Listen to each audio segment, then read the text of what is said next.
ಶ್ರೀರಾಮನವಮಿ ಅಂದರೆ ಏನು ಮಾಡ್ತೀನಿ ಅಂದರೆ ಪಾನಕ, ಹೆಸರುಬೇಳೆ, ಕೋಸಂಬರಿ ಎಲ್ಲ ಸ್ವಾಮೀಜಿ ತೊಗೊಂಬರ್ತೀವಿ ಅಂತ ಯಾರು ಅಂದರು. ಏನು ತೊಗೊಂಬರ್ಬೇಡಿ, ಏಕೆಂದರೆ ಯಾವ್ಯಾವ ಹಬ್ಬಕ್ಕೆ ಏನೇನು ಮಾಡ್ಕೋಬೇಕು ಅನ್ನೋ ಚೆನ್ನಾಗಿ ಜ್ಞಾಪಕ ಇಟ್ಕೊಂಡಿರ್ತೀವಿ. ಅಷ್ಟರೇ ಹಬ್ಬ ಹೊರಟೋಗುತ್ತೆ, ಪ್ರಯೋಜನ ಇಲ್ಲ. ಯಾರೋ ಅವರು ಶ್ರೀರಾಮನವಮಿ ಮಾಡಿದ್ರು. ಅವತ್ತಿನ ದಿವಸ ಅವ್ರ ಮನೆಯಲ್ಲಿ ಪೂಜೆ ಮಾಡಿ, ಶ್ರೀರಾಮಚಂದ್ರನ ಪೂಜೆ ಮಾಡಿ, ಮತ್ತು ರಾಮಾಯಣ ಹೆಚ್ಚಿ ಬಂದು ಭಕ್ತಾದಿಗಳೆಲ್ಲ ಊಟಕ್ಕೆ ವ್ಯವಸ್ಥೆ ಮಾಡಿ ಇಷ್ಟೆಲ್ಲ ವೈಭವದಿಂದ ಮಾಡಿದ್ರು. ಮಾಡಿ ಎಲ್ಲ ನಡೆಯಿತು. ನಾನು ಕೇಳಿದೆ, ಏನು ಪ್ರಾರ್ಥನೆ ಮಾಡಿಕೊಂಡ್ರಿ ನೀವು ಅಂತ. ಸ್ವಾಮೀಜಿ, ನಮ್ಮದು ಕೋರ್ಟಲ್ಲಿ ಒಂದು ಕೇಸ್ ಇದೆ, ನನಗೂ ನಮ್ಮ ತಮ್ಮಂದು ಕೋರ್ಟಲ್ಲಿ ಒಂದು ಕೇಸ್ ಇದೆ. ಪರಮಾತ್ಮ ನನ್ನ ಕಡೆಗೆ ಆಗಲಿ ಜಡ್ಜ್ಮೆಂಟು ಅಂತ ಪ್ರಾರ್ಥನೆ ಮಾಡಿದೆ. ನೋಡಿ, ಶ್ರೀರಾಮನವಮಿ ಮಾಡಿ ಏನು ಪ್ರಾರ್ಥನೆ ಮಾಡ್ತೀವಿ? ನನ್ನ ತಮ್ಮಂಗೆ ಹೋಗೋದು ಬೇಡ, ಆಸ್ತಿ ನನಗೇ ಬರಲಿ. ಅಲ್ಲಿಗೆ ಶ್ರೀರಾಮನವಮಿ ಮಾಡಿ ಪ್ರಯೋಜನ ಇದೆಯೋ? ಯಾವ ಶ್ರೀರಾಮಚಂದ್ರ ಸಮಸ್ತ ರಾಜ್ಯವನ್ನು ಬಿಟ್ಟು ತಮ್ಮ ಅರಣ್ಯಕ್ಕೆ ಹೋದ್ನೋ, ನಾವು ಅದನ್ನು ಕಲಿಬೇಕು. ಭರತ ಕೈಕೆಗೆ ಅವ್ರ ತಾಯಿನ ಕೈಯಿಂದ ಬರೆದು ಎಂಥ ಕೆಲಸ ಮಾಡ್ದಮ್ಮ ನೀನು? ಶ್ರೀರಾಮಚಂದ್ರನ ಕಾಡಿಗೆ ಕಳಿಸ್ಬಿಟ್ಟು ನನಗೆ ರಾಜ್ಯ ಕೊಡ್ತೀಯ, ನನ್ನನ್ನು ರಾಜ್ಯನಾಗಿ ಮಾಡ್ತೀಯ, ಭಾಳ ಅನ್ಯಾಯ ಇದೆ, ಬೇಕಿಲ್ಲ ಅಂತ ಮತ್ತೆ ಕಾಡಿಗೆ ಹೋಗ್ತಾನೆ ಭರತ. ಹೋಗಿ ಬಾ, ನೀನೇ ರಾಜನಾಗಿರು, ನೀನು ಸೇವೆ ಮಾಡ್ಕೊಂಡು ಇರ್ತೀನಿ, ನನ್ನ ತಾಯಿ ಮಾಡಿದಂಥದ್ದು ಸರಿಯಲ್ಲ ಅಂತ ಮತ್ತೆ ಕರೀತಾನೆ. ನಾವಲ್ಲಿ ಶ್ರೀರಾಮನವಮಿ ಮಾಡ್ತಿಲ್ಲ ಇರ್ತೀವಿ. ಅಂದರೆ ನಮ್ಗೆ ಆ ಥರ ಆಗಿ ತಮ್ಮ ಮತ್ತೆ ಅರಣ್ಯಕ್ಕೆ ಬಂದ ಅಂದರೆ ಗಂಡ ಹೆಂಡತಿ ಇಬ್ಬರು ಇರ್ತಾರೆ ಚಿಕ್ಕ ಅರಣ್ಯದಲ್ಲಿ. ಸಾಮಾನ್ಯಗೆ ಆ ಥರ ಹೋಗೋದೇ ಇಲ್ಲ, ಬೈ ಚಾನ್ಸ್ ಹೋದರು. ತಮ್ಮ ಬಂದ ಅಂದರೆ ಅವ್ನು ನೋಡಿದ ತಕ್ಕ ನೋಡ್ರಿ ಇಲ್ಲೂ ಬಂದ ನಮ್ಮ ಪ್ರಾಣ ತಿನ್ನೋಕ್ಕೆ, ನಾಲ್ಕು ತದಕ್ಕೆ ಬಿಡಿ ಅಷ್ಟೇ, ಏನು ರಾಮಾಯಣ ಮಾಡ್ತಿದ್ವಿ. ಭರತ ಬಂದರೆ ಭಾಳಷ್ಟು ಪ್ರೇಮದಿಂದ ಆಹ್ವಾನ ಮಾಡ್ತಾನೆ. ಭರತ ಹೇಳ್ತಾನೆ, ಬಾ ನೀನು ರಾಜನಾಗಿರು, ನೀನು ಸೇವೆ ಮಾಡ್ಕೊಂಡು ಇರ್ತೀನಿ. ನಮ್ಮ ತಾಯಿ ಮಾಡಿ ಸರಿಯಲ್ಲ, ನಮ್ಮ ತಾಯಿ ನಾನು ಹೇಳ್ಬಿಟ್ಟು ಬಂದಿದ್ದೀನಿ, ಬೈದು ಬಂದಿದ್ದೀನಿ ಅಂದರೆ ನೀನು ಮಾಡಿದ್ದು ಸರಿಯಲ್ಲ. ಯಾಕೆಂದರೆ ಇವತ್ತು ನನ್ನ ಜೀವನ ಪರಿಸ್ಥಿತಿ ಚೆನ್ನಾಗಿ ಅರ್ಥ ಮಾಡ್ಕೋಬೇಕು ನಾವು. ಇವತ್ತು ನನ್ನ ಜೀವನ ಪರಿಸ್ಥಿತಿ ಏನಾಗಿದೆಯೋ ಅದಕ್ಕೆ ಯಾರೂ ಕಾರಣವಲ್ಲ. ತಾಯಿ ಕೈ ದೋಷಾತೀತ ದೋಷಿಯಲ್ಲ ತಾತ, ರಾಜ್ಯ ತ್ಯಾಗ ಕಾನನ ಯಾತ್ರೆ ಸರ್ವಕರ್ಮಜಾತ. ಕೈಕೇಯಿಗೆ ಅಂತ ತಪ್ಪಿಲ್ಲ, ದಶರಥ ಮಹಾರಾಜಂದು ತಪ್ಪಿಲ್ಲ. ಇವತ್ತಿನ ದಿವಸ ರಾಜನಾಗಿರಬೇಕಾಗಿರ್ತಕ್ಕಂಥ ನಾನು ಎಲ್ಲ ಬದಲಾವಣೆಯಾಗಿ ಅರಣ್ಯವಾಸ ಅಂದರೆ ಇದು ನನ್ನ ಕರ್ಮದ ಫಲ, ಯಾರ್ದು ತಪ್ಪಿಲ್ಲ. ಈ ರೀತಿ ಯೋಚನೆ ಲಹರಿ ನಮ್ಮಲ್ಲಿದ್ದರೆ ಆಗ ಇವರು ಅಷ್ಟಾವಕ್ರಮರ್ಷಿ ಹೇಳತಕ್ಕಂಥ ಕ್ಷಮ, ವಿಷಯಾನ್ ವಿಷವತ್ತೆಜ ಅಂತ ಹೇಳ್ತಾರಲ್ಲ ಅದು ಕ್ಷಮ, ಆರ್ಜವ, ದಯ, ಸಂತೋಷ ಅನ್ನತಕ್ಕ ನಮ್ಮಲ್ಲಿರುತ್ತೆ. ಯಾವುದೋ ಅವ್ರ ಮನೆಯಲ್ಲಿ ಹೋಗಿದ್ದೆ ನಾನು. ಅವ್ರ ಮನೆಯಲ್ಲಿ ಶ್ರೀರಾಮಚಂದ್ರನ ಫೋಟೋ ಇಟ್ಟು ಪೂಜೆ ಮಾಡ್ತಾರೆ ಸೊಸೆ. ಈ ಅತ್ತೆ ಸೊಸೆ ಯಾಕೆ ಹಾಕಿ ಜಗಳ ಆಗ್ತಾರೋ ಏನು. ನಾವು ಹೋದರೆ ಆಕೆ ಸೊಸೆ ಅತ್ತೆ ಕಂಪ್ಲೇಂಟು, ಸ್ವಾಮೀಜಿ ಶ್ರೀರಾಮಚಂದ್ರನ ಫೋಟೋ ಇಟ್ಕೊಂಡು ಪೂಜೆ ಮಾಡ್ತಾಳೆ, ಶನಿವಾರ ಅದೇನೋ ಕತೆ ಓದ್ತಾಳೆ, ಮತ್ತು ಪ್ರಸಾದ ಸ್ಪೆಷಲ್ ಪ್ರಸಾದ ಮಾಡ್ತಾಳೆ. ಅವನೇ ಅರಣ್ಯದಲ್ಲಿ ಸತ್ತ, ನಮಗೂ ಏನು ಮಾಡ್ತಾಳೋ ಏನೋ, ಏನು ಮಾಡ್ತಾನೋ ಏನಂತ ಈ ಥರ ನಮ್ಮ ಭಾವನೆ ಅಲ್ಲ. ಆ ಶ್ರೀರಾಮಚಂದ್ರಲ್ಲಿ ಏನು ಗುಣ ಇತ್ತೋ ಅದನ್ನು ನಮ್ಮನ್ನು ಬೆಳೆಸ್ಕೋಬೇಕು. ಆಗಲೇ ಕ್ಷಮ, ಆರ್ಜವ, ದಯ, ದೋಷ ಇವೆಲ್ಲನೂ ಅಮೃತದಂತೆ ನಾವು ಮಾಡಲಿಕ್ಕೆ ಸಾಧ್ಯ. ಒಂದು. ಎರಡನೇದು ಪ್ರಶ್ನೆ ಕೇಳಿದ್ರು, ಮುಕ್ತಿ ಕಥಂ ಮುಕ್ತಿಯಲ್ಲಿ ಭವಿಷ್ಯತಿ, ಮುಕ್ತಿ ಅನ್ನತಕ್ಕಂಥದ್ದು ಯಾವ ರೀತಿ ಸಿಗುತ್ತೆ ನೆನ್ನೆ ಆನ್ಸರ್ ಮಾಡಿದ್ದಾರೆ. ಏನಂತ? ಚಿದ್ರೂಪಂ ವಿದ್ಯೆ ಮುಕ್ತಯೇ, ಚಿದ್ರೂಪಂ ವಿದ್ಯೆ ಮುಕ್ತಯೇ ಅಂದರೆ ಚಿದ್ರೂಪ ಸ್ವರೂಪವನ್ನು ತಿಳ್ಕೊಂಡ್ರೆ ಮುಕ್ತಿ ಸಿಗುತ್ತೆ. ಚಿದ್ರೂಪ ಅಂದ್ರೇನಪ್ಪ?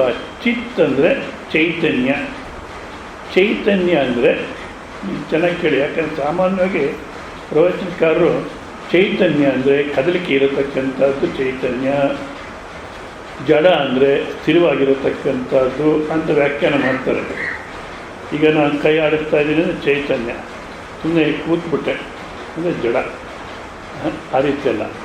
ಚೈತನ್ಯ ಅಂದರೆ ತನ್ನ ಇರುವಿಕೆಯನ್ನು ತಾನು ನಿಶ್ಚಯ ಮಾಡಿಕೊಂಡು ಮತ್ತೊಂದು ಪ್ರಪಂಚದ ಇರುವಿಕೆಯನ್ನು ಯಾವುದು ನಿಶ್ಚಯ ಮಾಡುತ್ತೋ, ಪ್ರಪಂಚದ ಇಲ್ಲದಿರುವಿಕೆಯನ್ನು ಯಾವುದು ನಿಶ್ಚಯ ಮಾಡುತ್ತೋ ಅದು ಚೈತನ್ಯ. ತನ್ನ ಇರುವಿಕೆಯನ್ನು ತಾನು ನಿಶ್ಚಯ ಮಾಡಿಕೊಂಡು ಪ್ರಪಂಚ ಇರುವಿಕೆಯನ್ನು ನಿಶ್ಚಯ ಮಾಡಿ ಪ್ರಪಂಚ ಇಲ್ಲ ಅನ್ನೋದನ್ನು ಯಾವುದು ನಿಶ್ಚಯ ಮಾಡುತ್ತೋ ಅದು ಚೈತನ್ಯ. ಈಗ ಇದು ಅಂಥ ವಸ್ತು ಯಾವುದು ಅಂದರೆ, ನೀವೊಬ್ಬೊಬ್ಬರು ನೋಡಿಕೊಂಡ್ರೆ ಪ್ರಪಂಚ ಇದೆ ಅನ್ನತಕ್ಕ ನೀವಿದ್ದೀರ ಅನ್ನೋಕ್ಕೆ ಏನು ಪ್ರಮಾಣ ಬೇಕು? ಏನು ಪ್ರಮಾಣನೂ ಬೇಕಿಲ್ಲ, ಹೌದಾ? ನನ್ನ ಇರುವಿಕೆ ನಿಶ್ಚಯ ಸ್ವತಃಸಿದ್ಧ. ಮತ್ತು ಪ್ರಪಂಚ ಇರತಕ್ಕಂಥದ್ದು ಎಚ್ಚರ ವ್ಯವಸ್ಥೆ ಬಂತು, ಎಚ್ಚರ ವ್ಯವಸ್ಥೆ ಪ್ರಪಂಚ ಇದೆ ಅನ್ನೋದು ನೀನೇ ನಿಶ್ಚಯ ಮಾಡ್ತೀಯ, ಹೌದಾ? ಮತ್ತು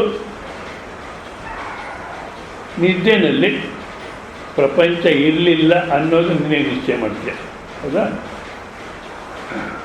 ಇದು ಈಗ ಪ್ರಪಂಚ ಎಲ್ಲಿಂದ ತಗೋಬೇಕು ನಾವು? ನಾನು ನನ್ನ ಪ್ರಪಂಚ ಅಂತೀವಿ. ನಾನು ಅಂತ ಇಲ್ಲಿಂದ ಇಟ್ಕೊಂಡು ಇಲ್ಲಿಂದ ತನಕ ಇಟ್ಕೊಂಡು ಆಮೇಲೆ ನನ್ನ ಪ್ರಪಂಚ ಅಂತೀನಿ. ಮತ್ತೆ ನಮ್ಮನ್ನು ಯಾರನ್ನ ಮಾತಾಡಬೇಕಾದ್ರೆ ಇಲ್ಲಿಂದ ತನಕ ನಾನು ಅಂದೆ, ಮತ್ತೆ ಮಾತಾಡಬೇಕಾದ್ರೆ ನನ್ನ ಶರೀರ ಅಂತೀವಿ. ಇಷ್ಟೊತ್ತು ಇಲ್ಲಿಂದ ತನಕ ನಾನು ಅಂದೆ, ಇವಾಗ ನಂದು ಅಂತೀಯ. ಸರಿಯಾಗಿ ಹೇಳು. ಅಂದರೆ ಕೆಲವು ಸಲ ನಾನು ಆಗುತ್ತಿದ್ದು, ಕೆಲವು ಸಲ ನಂದು ಆಗುತ್ತೆ. ಅದು ನಿಜವಾದ ನಾನು ಆಗೋಲ್ಲ. ಆದರೆ ನಾವು ಅಭಿಮಾನದಿಂದ, ನಾವು ತಾದಾತ್ಮ್ಯತೆಯಿಂದ ನಾನು ಅಂದ್ಕೊಳ್ತೀವಿ.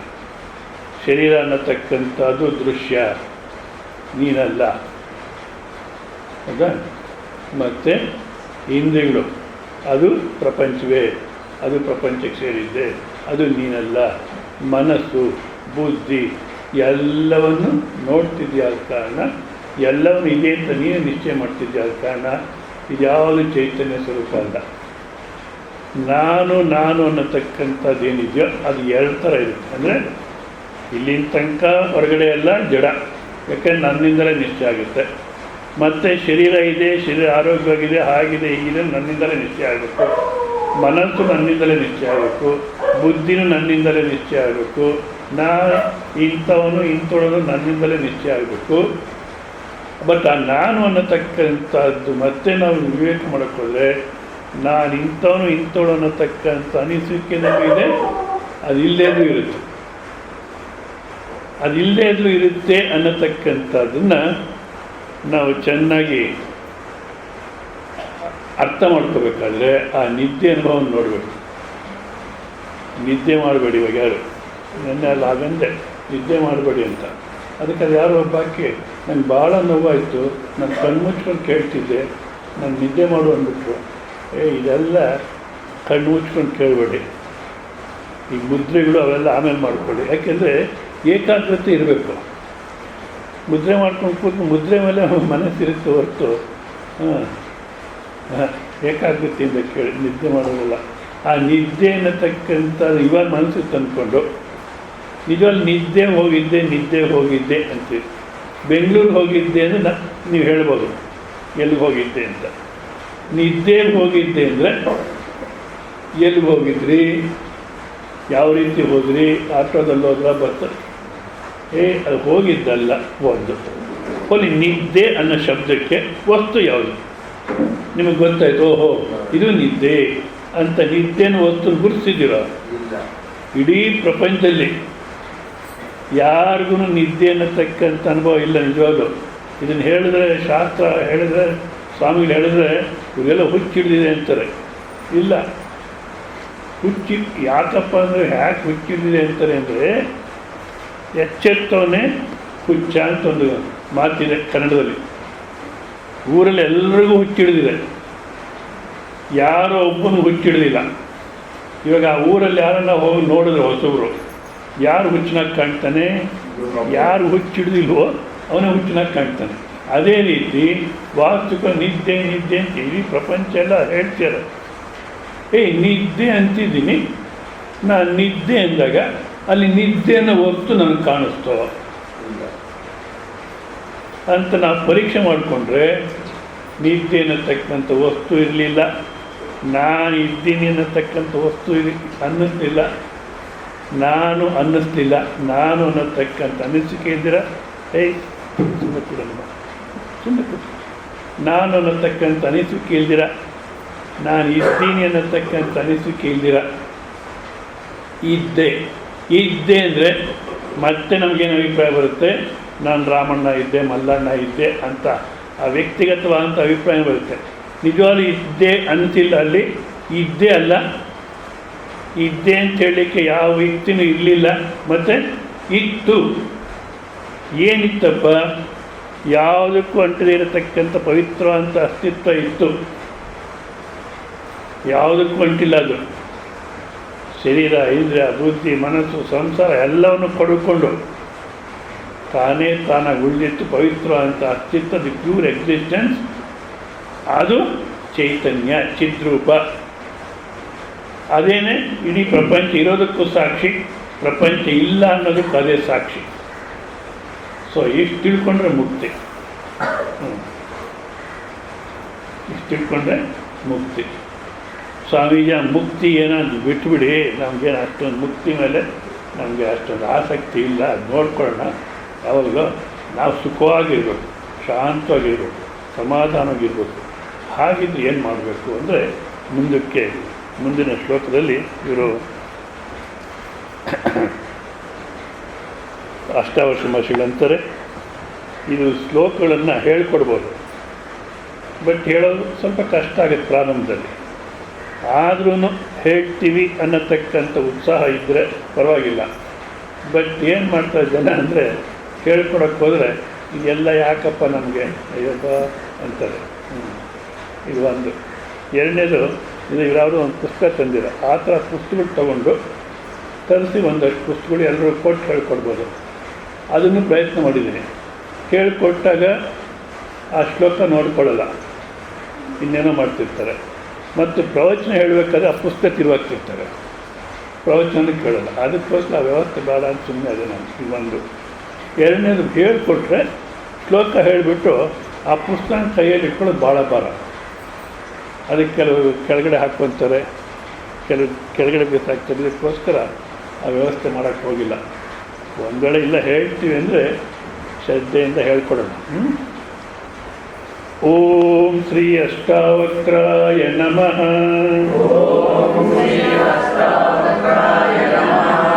ಅಷ್ಟಾವಕ್ರಗೀತ ಅಷ್ಟಾವಕ್ರ ಉವಾಚ. 4ನೇ ಶ್ಲೋಕ ನೋಡಿ ಪುಸ್ತಕ. ಯದಿ ದೇಹಂ ಪೃಥಕ್ ಕೃತ್ಯ,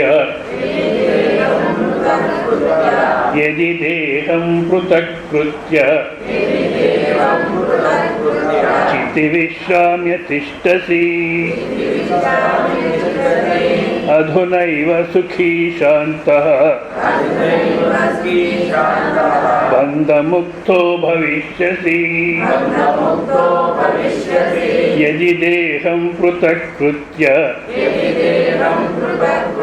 ಚಿತಿ ವಿಶ್ರಾಮ್ಯ ತಿಷ್ಟಸಿ ಅಧುನೈವ ಸುಖೀ ಶಾಂತಃ ಬಂಧಮುಕ್ತೋ ಭವಿಷ್ಯಸಿ. ಮೋಕ್ಷ ಅಂದರೆ ಅದೇನೋ ಬಿಡಿ ಸ್ವಾಮೀಜಿ, ನಾವು ಶಾಂತವಾಗಿರಬೇಕು, ಸುಖವಾಗಿರಬೇಕು, ಆನಂದವಾಗಿರ್ಬೇಕು ಅಂದರೆ ಏನು ಮಾಡಬೇಕು ಅಂದರೆ, ಅಧುನೈವ ಸುಖೀ ಶಾಂತಃ, ಈಗಲೇ, ಇವತ್ತೆಲ್ಲ ಈ ಕ್ಷಣದಲ್ಲೇ. ದತ್ತಾತ್ರೇಯ ಬ್ರಹ್ಮವಿದ್ಯಾಶ್ರಮದಲ್ಲಿ ಕೂತಿರ್ಬೇಕಾದ್ರೆ ಇದೇ ಕ್ಷಣದಲ್ಲಿ ನೀನು ಸುಖಿ ಶಾಂತನಾಗಿರ್ತೀಯ. ಅಧುನೈವ ಸುಖಿ ಶಾಂತ. ಅಷ್ಟೇ ಅಲ್ಲ, ಬಂಧಮುಕ್ತೋ ಭವಿಷ್ಯಸಿ, ಎಲ್ಲ ಬಂಧನದಿಂದಲೂ ಬಿಡುಗಡೆ ಆಗಿಬಿಡುತ್ತೆ. ಏನು ಮಾಡಬೇಕಪ್ಪ, ಒಂದೇ ಒಂದು ಮಾಡಿ ಸಾಕು. ಅಂದರೆ ನಾವೇನು ಮಾಡ್ತಿದ್ದೀವಿ, ಸಾಕಷ್ಟು ಪ್ರಯತ್ನ ಮಾಡ್ತೀವಿ ಸುಖವಾಗಿರ್ಬೇಕು, ಆನಂದವಾಗಿರ್ಬೇಕು ಅನ್ನೋಕ್ಕೆ. ಅಯ್ಯಯ್ಯೋ ಸಂಪಾದನೆ ಮಾಡಬೇಕು, ಆಮೇಲೆ ಮದುವೆ ಆಗಬೇಕು, ಮಕ್ಕಳಿಗೆಲ್ಲ ಚೆನ್ನಾಗಿ ಗೊತ್ತು ನಿಮಗೆ. ಎಲ್ಲ ಮಾಡ್ಕೊಂಡು ಮೇಲೆ ಏನಾಯ್ತಪ್ಪ, ಎಂತು ಮುಕ್ತನಾಗಬೇಕಣ್ಣ, ಇಂತಾದ ನೇತ ಎಂತು ಮುಕ್ತಿಯ ಪಡೆಯಬೇಕಣ್ಣ. ತಂತೆ ಬಂತೆಗೆ ಚಿಂತೆ ರೋಗದ ಚಿಂತೆ ಮುಪ್ಪಿನ ಚಿಂತೆ ಬಡತ ಚಿಂತೆ ಸತ್ತರೆ ಚಿಂತೆ ಎನ್ನಿ ಸಂತೆಯೊಳ್ತ ಎಂತು ಮುಕ್ತನಾಗಬೇಕಣ್ಣ, ಇಂತಾದ ಮೇತ ಎಂತು ಮುಕ್ತಿಯ ಪಡೆಯಬೇಕಣ್ಣ. ಚಿಕ್ಕ ಪುಟ್ಟವರಿಲ್ಲದಿಹ ಚಿಂತೆ, ನೆರೆಹೊರೆಯ ಮನೆಯಲ್ಲಿ ಒಕ್ಕಲಿರೋಳ ಮಾತುಗಳ ಚಿಂತೆ, ಮಕ್ಕಳಾಗದ ಚಿಂತೆ ಬಳಿಕ ಮಕ್ಕಳಿಗೆ ದಿಕ್ಕೆಂಬ ಚಿಂತೆಯು, ಮಕ್ಕಳೆಲ್ಲ ಒಕ್ಕಲೋಗಲು ಬಿಕ್ಕಿ ಬಿಕ್ಕಿ ಅಳುವ ಚಿಂತೆಯು ಎಂತು ಮುಕ್ತನಾಗಬೇಕಣ್ಣ, ಇಂತಾದ ಮೇತ ಎಂತು ಮುಕ್ತಿಯ ಪಡೆಯಬೇಕಣ್ಣ. ಭಾಮೆ ಇಲ್ಲದ ಚಿಂತೆ, ಭಾಮೆಗೆ ಪ್ರೇಮವಿಲ್ಲದ ಚಿಂತೆ. ಯಾಕಪ್ಪ ಮದುವೆ ಆದ ಯಾಕೆ ನಾನು ನೋಡೋದೇನೋ ಒಂಥರ ಇದ್ದಾಳೆ, ಯಾಕೆ ಮದುವೆ ಆದ ತಕ್ಷಣ ಅಕ್ಷಯ ತಲೆಗೆ ಬಂತು, ಅಕ್ಷಯ ತಲೆಗೆ ಬಂಗಾರ ಕೊಡಿಸೋದ್ಲು, ದುಡ್ಡಿಲ್ಲ ಸುಮ್ಮನಿರು ಅಂದರೆ ಆವಾಗಲಿಂದ ಎಲ್ಲೋ ನೋಡ್ಕೊಂಡು ಬಡಿಸ್ತಾಳೆ, ತಿಂದು ಸತ್ತ ಸಾಯಿ ಅಂತಾಳೆ. ಭಾಮಿಗೆ ಪ್ರೇಮ ಹೋಗಿ ಕೊಡಿಸೋದು ತಾನೆ, ಪ್ರೇಮಕ್ಕೆ ಹೇಮವಿಲ್ಲದ ಬಂಗಾರ ಕೊಡಿಸ್ತಿಲ್ಲ, ಕೊಡಿಸು. ಪ್ರೇಮಕ್ಕೆ ಭೂಮಿ ಇಲ್ಲದ ಚಿಂತೆ, ಭೂಮಿಯಿಂದ ಸಾಕಷ್ಟು ಸಂಪಾದನೆ ಇಲ್ಲ. ಅದೇನಾಯಿತು, ಆನಂದಕ್ಕೋಸ್ಕರ ಎಲ್ಲ ಪ್ರಯತ್ನ ಮಾಡಿದ್ವಿ, ಕೊನೆಗೆ ಚಿಂತೆನೇ ಹಚ್ಕೊಳ್ತು. ಅದಕ್ಕೋಸ್ಕರ ಅಷ್ಟಾವಕಾಶ ಹೇಳ್ತಾರೆ, ಇದೇನು ಮಾಡೋಕ್ಕೋಗ್ಬೇಡ, ಇಷ್ಟು ತನಕ ಏನು ಮಾಡಿದರೆ ಸುಮ್ಮನೆ ಸಾಕು. ಮತ್ತೇನು ಮಾಡಬೇಕು ಅಂದರೆ ಯದಿದೇಹಂ ಪೃಥಕ್ಕೃತ್ಯ, ಶರೀರವನ್ನು ಬೇರೆ ಮಾಡಿಕೊಂಡು ಇರೋದಾದರೆ, ಯದಿದೇಹಂ ಪೃಥಕ್ಕೃತ್ಯ ಚಿತಿ ವಿಶ್ರಾಮ್ಯ ತಿಷ್ಠತಿ, ಶರೀರದಿಂದ ಬೇರೆಯಾಗಿ ಚಿತಿ ಅಂದರೆ ಆ ಚೈತನ್ಯ ಸ್ವಲ್ಪ ಇಟ್ಟು ಅಂತ ಹೇಳಿದ್ರೆ ನಾನು, ಅದರಲ್ಲಿ ಇರೋದ ಸಾಧ್ಯವಾದರೆ ಶರೀರ ಅಭಿಮಾನವಿಲ್ಲದಿರ, ಆಗ ನೀನು ಸುಖಿ ಶಾಂತ. ಇನ್ನೇನು ಮಾಡಬೇಕಾದ್ರೆ ಭಾಳ ಸುಲಭ, ದುಡ್ಡು ಖರ್ಚಿಲ್ಲ, ಶ್ರಮ ಇಲ್ಲ, ಸುಮ್ಮನೆ ಕೂತ್ಕೊಂಡು ಈ ಶರೀರ ನಾನು ಅಂತಿದ್ದೀನಿ, ನಾನೇ ಅಂತ ಒಂದು ಸಲ ಪರೀಕ್ಷೆ ಮಾಡ್ಕೊಂಬಿಟ್ರೆ ಸಾಕು. ಅದು ಯಾಕೋ ಎಷ್ಟೋ ಶ್ರಮ ತಗೊಳ್ತಾರೆ, ಕೂತ್ಕೊಂಡು ಈ ಥರ ಚಿಂತೆ ಮಾಡಿ ಮಾಡಲ್ಲ. ಇವಾಗ ಯಾರೋ ಒಬ್ಬರು ಈಗ ಮಾನಸ ಸರೋವರಕ್ಕೆ ಹೋಗಬೇಕು ಅಂತ ಪ್ರಯತ್ನ ಮಾಡ್ತಾರೆ. ಸರಿ, ಇವಾಗೆಲ್ಲ ಇನ್ನೇನು ಮಾಡೋಕ್ಕಾಗಲ್ಲ ನಾವು, ಯಾಕೆಂದರೆ ಯೋಗಿ ವೇಮನ ಹೇಳ್ತಾರೆ, ತಿಟ್ಟಿಲೋನಿ ಶಿವನಿ ತಿಳಿಯಕ್ಕ ತಿಕ್ಕಪಟ್ಟಿ ತಿರುಗುತ್ತುಂಡು ತಿಕ್ಕ ಜನರು.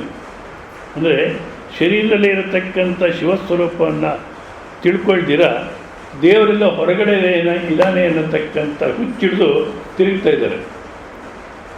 ತಿಕ್ಕ ವಿಡಿಪಿಂಚಿಟಕ್ಕೂ ಸದ್ಗುರುವೇ ದಿಕ್ಕುರ ವಿಶ್ವದಾಭಿರಾಮ ವಿನೋದಯಮ ಅಂತ. ಅಂದರೆ ದೇವರೆಲ್ಲೋ ಹೊರಗಡೆ ಇದ್ದಾನೆ ಅನ್ನತಕ್ಕಂಥ ಹುಚ್ಚನ್ನು ಬಿಡಿಸ್ಬೇಕಾದ್ರೆ ಸದ್ಗುರುನೇ ಮೂಲ, ಸದ್ಗುರುವಿಂದಲೇ ಸಾಧ್ಯ ಅಂತಾರೆ. ಆದರೆ ಸದ್ಗುರು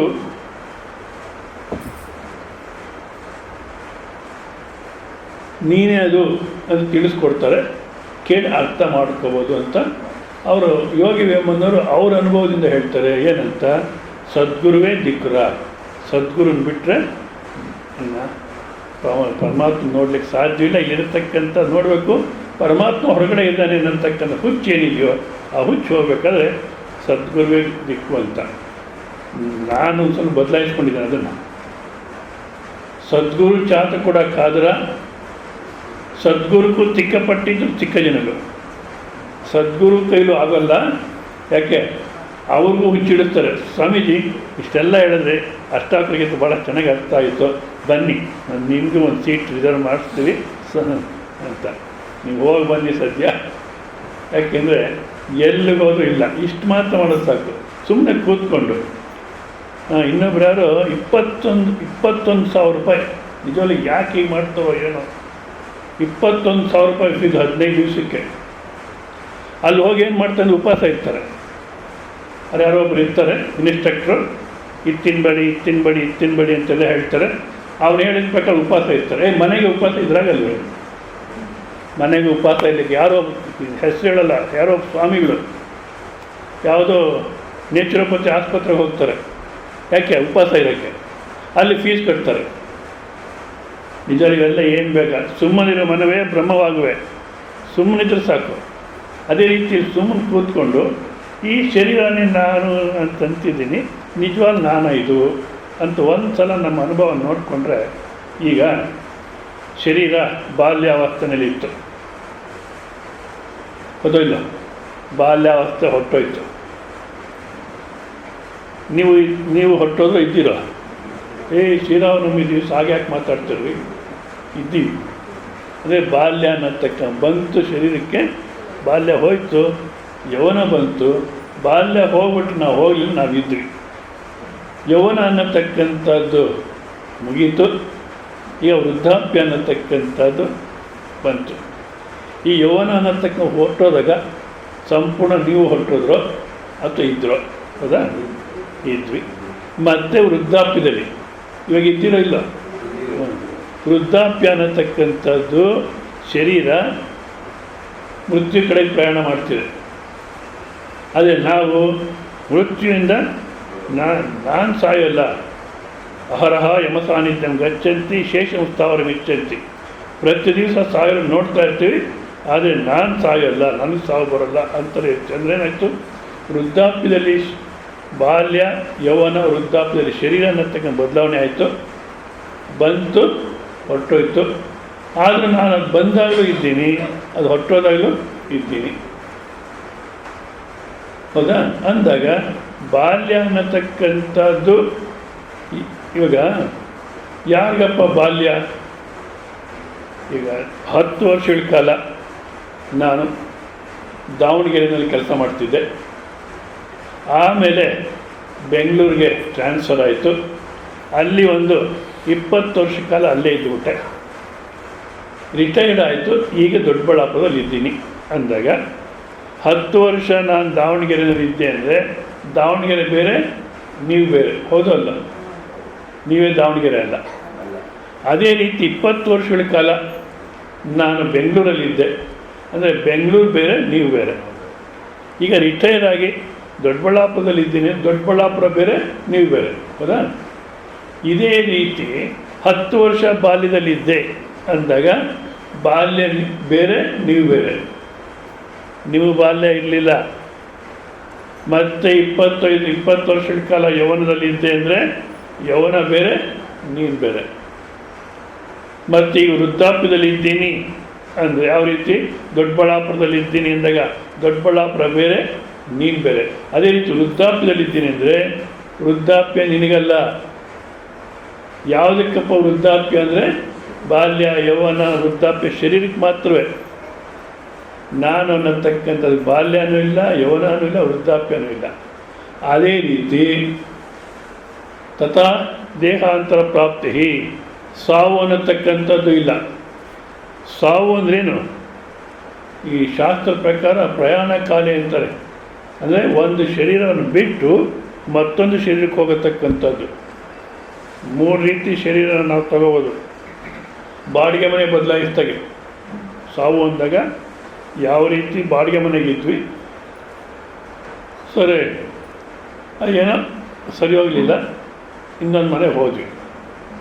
ಈಗ ಮನೆ ಬದಲಾಯಿಸಿದ್ರೆ ಯಾರು ಮನೆ ಬದಲಾಯಿಸಿದ್ರೋ ಅವ್ರಿಗೆ ಅವ್ರು ನಾಶ ಆಗ್ತಾರೋ? ಇಲ್ಲ, ಮನೆ ಬದಲಾವಣೆ. ಅದೇ ರೀತಿ ಈ ಶರೀರ ಅನ್ನತಕ್ಕಂಥದ್ದು ಬಿಟ್ಟು ಮತ್ತೊಂದು ಶರೀರಕ್ಕೆ ಹೋಗ್ತೀವಿ. ಜೀವಿ ತಾನೇ ನಿಶ್ಚಯ ಮಾಡುತ್ತಂತೆ. ಅದು ನಮ್ಗೆ ಅರ್ಥವಾಗಲ್ಲ ಅಷ್ಟೇ. ಏನು? ಈ ಶರೀರ ಇನ್ನು ನನಗೆ ಪ್ರಯೋಜನ ಇಲ್ಲ, ಈ ಶರೀರ ಇನ್ನು ಕೆಲಸಕ್ಕೆ ಬರೋಲ್ಲ ನನಗೆ, ಇದನ್ನು ಬಿಟ್ಟು ಮತ್ತೆ ಇನ್ನೊಂದು ಶರೀರಕ್ಕೆ ಹೋಗೋಣ ಅಂತ ಅದೇನೇ ನಿಶ್ಚಯ ಮಾಡುತ್ತೆ. ನನ್ನ ಸಂಸ್ಕಾರಕ್ಕೆ ನಾನು ಸರಿ ಹೋಗತಕ್ಕಂಥ ಶರೀರ ಅಂತ ನಿಶ್ಚಯ ಮಾಡುತ್ತೆ. ಹೌದಾ? ತುಣಜುಲೂಕ ನ್ಯಾಯ ಅಂತಾರೆ. ತುಣಜುಲೂಕ ನ್ಯಾಯ ಅಂದರೆ ಒಂದು ಕಂಬಳಿ ಹುಳು ಒಂದು ಎಲೆಯಿಂದ ಇನ್ನೊಂದು ಎಲೆಗೆ ಹೋಗಬೇಕಾದ್ರೆ, ಒಂದು ಎಲೆಯಿಂದ ಇನ್ನೊಂದು ಎಲೆಗೆ ಹೋಗಬೇಕಾದ್ರೆ ಒಂದು ಎಲೆಯಲ್ಲಿ ಹಿಂದಿನ ಶರೀರ ಇಟ್ಟಿರುತ್ತೆ, ಮುಂದಿನ ಎಲೆಯಲ್ಲಿ ಮುಂದಿನ ಶರೀರ ಇಡುತ್ತೆ. ಮುಂದಿನ ಶರೀರನ ಮುಂದಿನ ಎಲೆಯಲ್ಲಿ ಇಟ್ಟು ಆ ಮುಂದಿನ ಶರೀರ ಅಲ್ಲಿ ಭದ್ರ ಕೂತ ಮೇಲೆ ಹಿಂದಿನ ಶರೀರ ಎಳ್ಕೊಡುತ್ತೆ. ಅದೇ ರೀತಿ ಜೀವಿ ಈ ಶರೀರ ಅನ್ನೋದಕ್ಕೆ ಬಿಡ್ಲಿಕ್ಕೆ ಮುಂಚೆ ಯಾವ ಶರೀರಕ್ಕೆ ಹೋಗಬೇಕು, ಯಾವ ಜನ್ಮಕ್ಕೆ ಹೋಗಬೇಕು ಅನ್ನೋದಕ್ಕೆ ನಿಶ್ಚಯ ಮಾಡಿಕೊಂಡು ಆಮೇಲೆ ಖಾಲಿ ಮಾಡುತ್ತೆ. ಅಂದಾಗ ಯಾವ್ದು ಖಾಲಿ ಮಾಡಿ ಹೋಗುತ್ತೋ ಅದಕ್ಕೆ ಸಾವಿಲ್ಲ. ಹೌದಾ? ಹೋಲಿ ಶರೀರ ಆದರೂ ಸಾಯುತ್ತಲ್ಲ, ಶರೀರ ಆದರೂ ನಾಶ ಆಗುತ್ತಲ್ಲ ಅಂದರೆ ಇಲ್ಲ. ಯಾಕೆಂದರೆ ಶರೀರ ಪಂಚಮಹಾಭೂತಗಳಿಂದ ಆಗಿರ್ತಕ್ಕಂಥದ್ದು. ಪಂಚಮಹಾಭೂತಗಳಿಂದ ಆಗಿರ್ತಕ್ಕಂಥ ಶರೀರ ಸಾವಂದಾಗ ಏನು ಮಾಡ್ತಾರೆ, ಪೃಥ್ವಿನಲ್ಲಿ ಹಾಕ್ತಾರೆ ಕೆಲವರು ಅಗ್ನಿ ಸ್ಪರ್ಶ ಮಾಡ್ತಾರೆ. ಅವಾಗೇನಾಗುತ್ತೆ, ಪಂಚಮಹಾಭೂತಗಳಿಂದ ಆಗಿರ್ತಕ್ಕಂಥ ಶರೀರ ಆ ಪಂಚಮಹಾಭೂತಗಳು ಬೇರೆ ಆಗಿಬಿಟ್ಟು ನೀರಿನ ಅಂಶ ನೀರಲ್ಲಿ ಸೇರೋಗುತ್ತೆ, ಆಕಾಶದಲ್ಲಿ ಸೇರೋಗುತ್ತೆ, ಗಾಳಿನಲ್ಲಿ ಸೇರೋಗುತ್ತೆ. ಒಟ್ಟಿನಲ್ಲಿ ಪಂಚಮಹಾಭೂತಗಳು ನಾಶ ಆಗಲಿಲ್ಲ. ಮತ್ತು ಏನಾಯಿತು, ಆಕಾರ ಬದಲಾವಣೆ ಆಯಿತು. ಮಗು ಕೈಗೆ 2 ವರ್ಷದ ಹೆಣ್ಮಗು, ಅಮ್ಮ ನಾನು ಚಪಾತಿ ಮಾಡ್ತೀನಿ ಅಂತ ಬರುತ್ತೆ. ನಾನು ಹೇಳ್ತಿರ್ತೀನಿ ಈಗಿನ ಕಾಲಕ್ಕೆ 18ನೇ ವಯಸ್ಸಲ್ಲಿ ಮಾಡ್ತೀನಮ್ಮ ಅಂತ ಬರೋಲ್ಲ. ನೀನು ಮಾಡ್ಕೋಗಲ್ಲ, ಹಂಗಾಗಲ್ಲ. 2ನೇ ವಯಸ್ಸಲ್ಲಿ ನಾನು ಮಾಡ್ತೀನಿ ಅಂತ ಬರುತ್ತೆ. ನನ್ನ ಮಾಡಲಿ ಸಲ್ಲ, ಅದು ಮಾಡಲ್ಲ, ಎಲ್ಲ ಕೆಡಿಸ್ಬಿಡುತ್ತೆ ಅಂತ ನೀನು ಸ್ವಲ್ಪ ಹಿಟ್ಟು ತೊಗೊಂಡು ಅದು ದೂರ ಕೂತ್ಕೊಂಡು ಮಾಡು ಅಂದರೆ ಆ ದೂರ ತೊಗೊಂಡು ಹಿಟ್ಟನ್ನು ಉಂಡೆ ಮಾಡುತ್ತೆ, ನೋಡುತ್ತೆ, ರೇಸಿ ಸರಿಯಾಗಲಿಲ್ಲ ಅಂತ ಹಪ್ಪಳದ ಥರ ಮಾಡುತ್ತೆ, ಮತ್ತು ಈ ಸರಿಯಾಗಲಿಲ್ಲ ಅಂತ ಉಂಡೆ ಮಾಡಿ ತಿರುಗಿ ಚಕ್ಲಿ ಥರ ಮಾಡುತ್ತೆ. ಇವಾಗ ಆ ಮಗುವಿನ ಕೈನಲ್ಲಿ ಹಿಟ್ಟು ನಾಶ ಆಗ್ತಿದೆಯೋ ಅಥವಾ ಆಕಾರ ಬದಲಾವಣೆ ಆಗ್ತಿದೆಯೋ, ಅದೇ ರೀತಿಯಲ್ಲೇ ಪರಮಾತ್ಮನ ಕೈನಲ್ಲಿ ಈ ಪಂಚಮಹಾಭೂತಗಳ ಆಕಾರ ಬದಲಾವಣೆ ಆಗ್ತಿದೆ ಹೊರತು ನಾಶ ಆಗ್ತಿಲ್ಲ. ಅಂದರೆ ಸಾವು ಅಂದಾಗ ಇದು ಪಂಚಮಹಾಭೂತಗಳು ನಾಶ ಆಗೋಲ್ಲ. ಮತ್ತು ಸೂಕ್ಷ್ಮ ಶರೀರ ಅಂದರೆ ಮನಸ್ಸು, ಬುದ್ಧಿ, ಚಿತ್ತ, ಅಹಂಕಾರ ಇದರಲ್ಲಿರ್ತಕ್ಕಂಥ ಸಂಸ್ಕಾರ ಮತ್ತೊಂದು ಶರೀರಕ್ಕೆ ಹೋಗುತ್ತೆ. ಇವೆರಡಕ್ಕೂ ಆಧಾರವಾಗಿರತಕ್ಕಂಥ ಚಿದ್ರೂಪ ಸ್ವರೂಪ ಅದಕ್ಕೆ ಏನಾಗಲ್ಲ. ಚಿದ್ರೂಪ ಸ್ವರೂಪಕ್ಕೆ ಏನಾಗಲ್ಲ ಅನ್ನೋಕ್ಕೆ ಅದೇ ನಿದ್ದೆ ಅನುಭವ ನೋಡ್ಕೊಳ್ಳಿ. ಈಗ 8 ಗಂಟೆ 15 ನಿಮಿಷ ಇಲ್ಲಿ ಕೂತಿದ್ದೀವಿ ನಾವು. ಅಮ್ಮ ಅಲ್ಲಿರೋ ಎದ್ದುಬಿಟ್ಟು ಇತ್ಲ ಕಡೆಗೆ ಬನ್ನಿ. ಯಾಕೆಂದರೆ ಲೇಟಾಗಿ ಬಂದವರು ಅಲ್ಲೇ ಕೂಡಲಿ ಮಧ್ಯೆ ಓಡಾಡಬೇಕಾಗುತ್ತೆ. ಬಂದ್ಬಿಡಿ, ಲೇಟಾಗಿ ಬಂದವರು ಅಲ್ಲೇ ಕೂಡಲಿ ಮಧ್ಯೆ ಓಡಾಡ್ತಿರ್ತಾರೆ. ತೊಂದರೆ ಏನಿಲ್ಲ.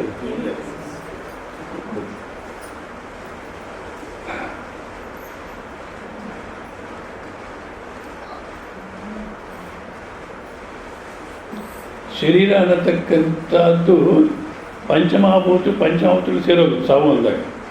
ಸೂಕ್ಷ್ಮ ಶರೀರ ಅನ್ನತಕ್ಕಂಥದ್ದು ಮತ್ತೊಂದು ಜನ್ಮಕ್ಕೆ ಹೋಗುತ್ತೆ. ಇವೆರಡಕ್ಕೂ ಆಧಾರವಾಗಿರ್ತ ಚಿತ್ರೂಪ.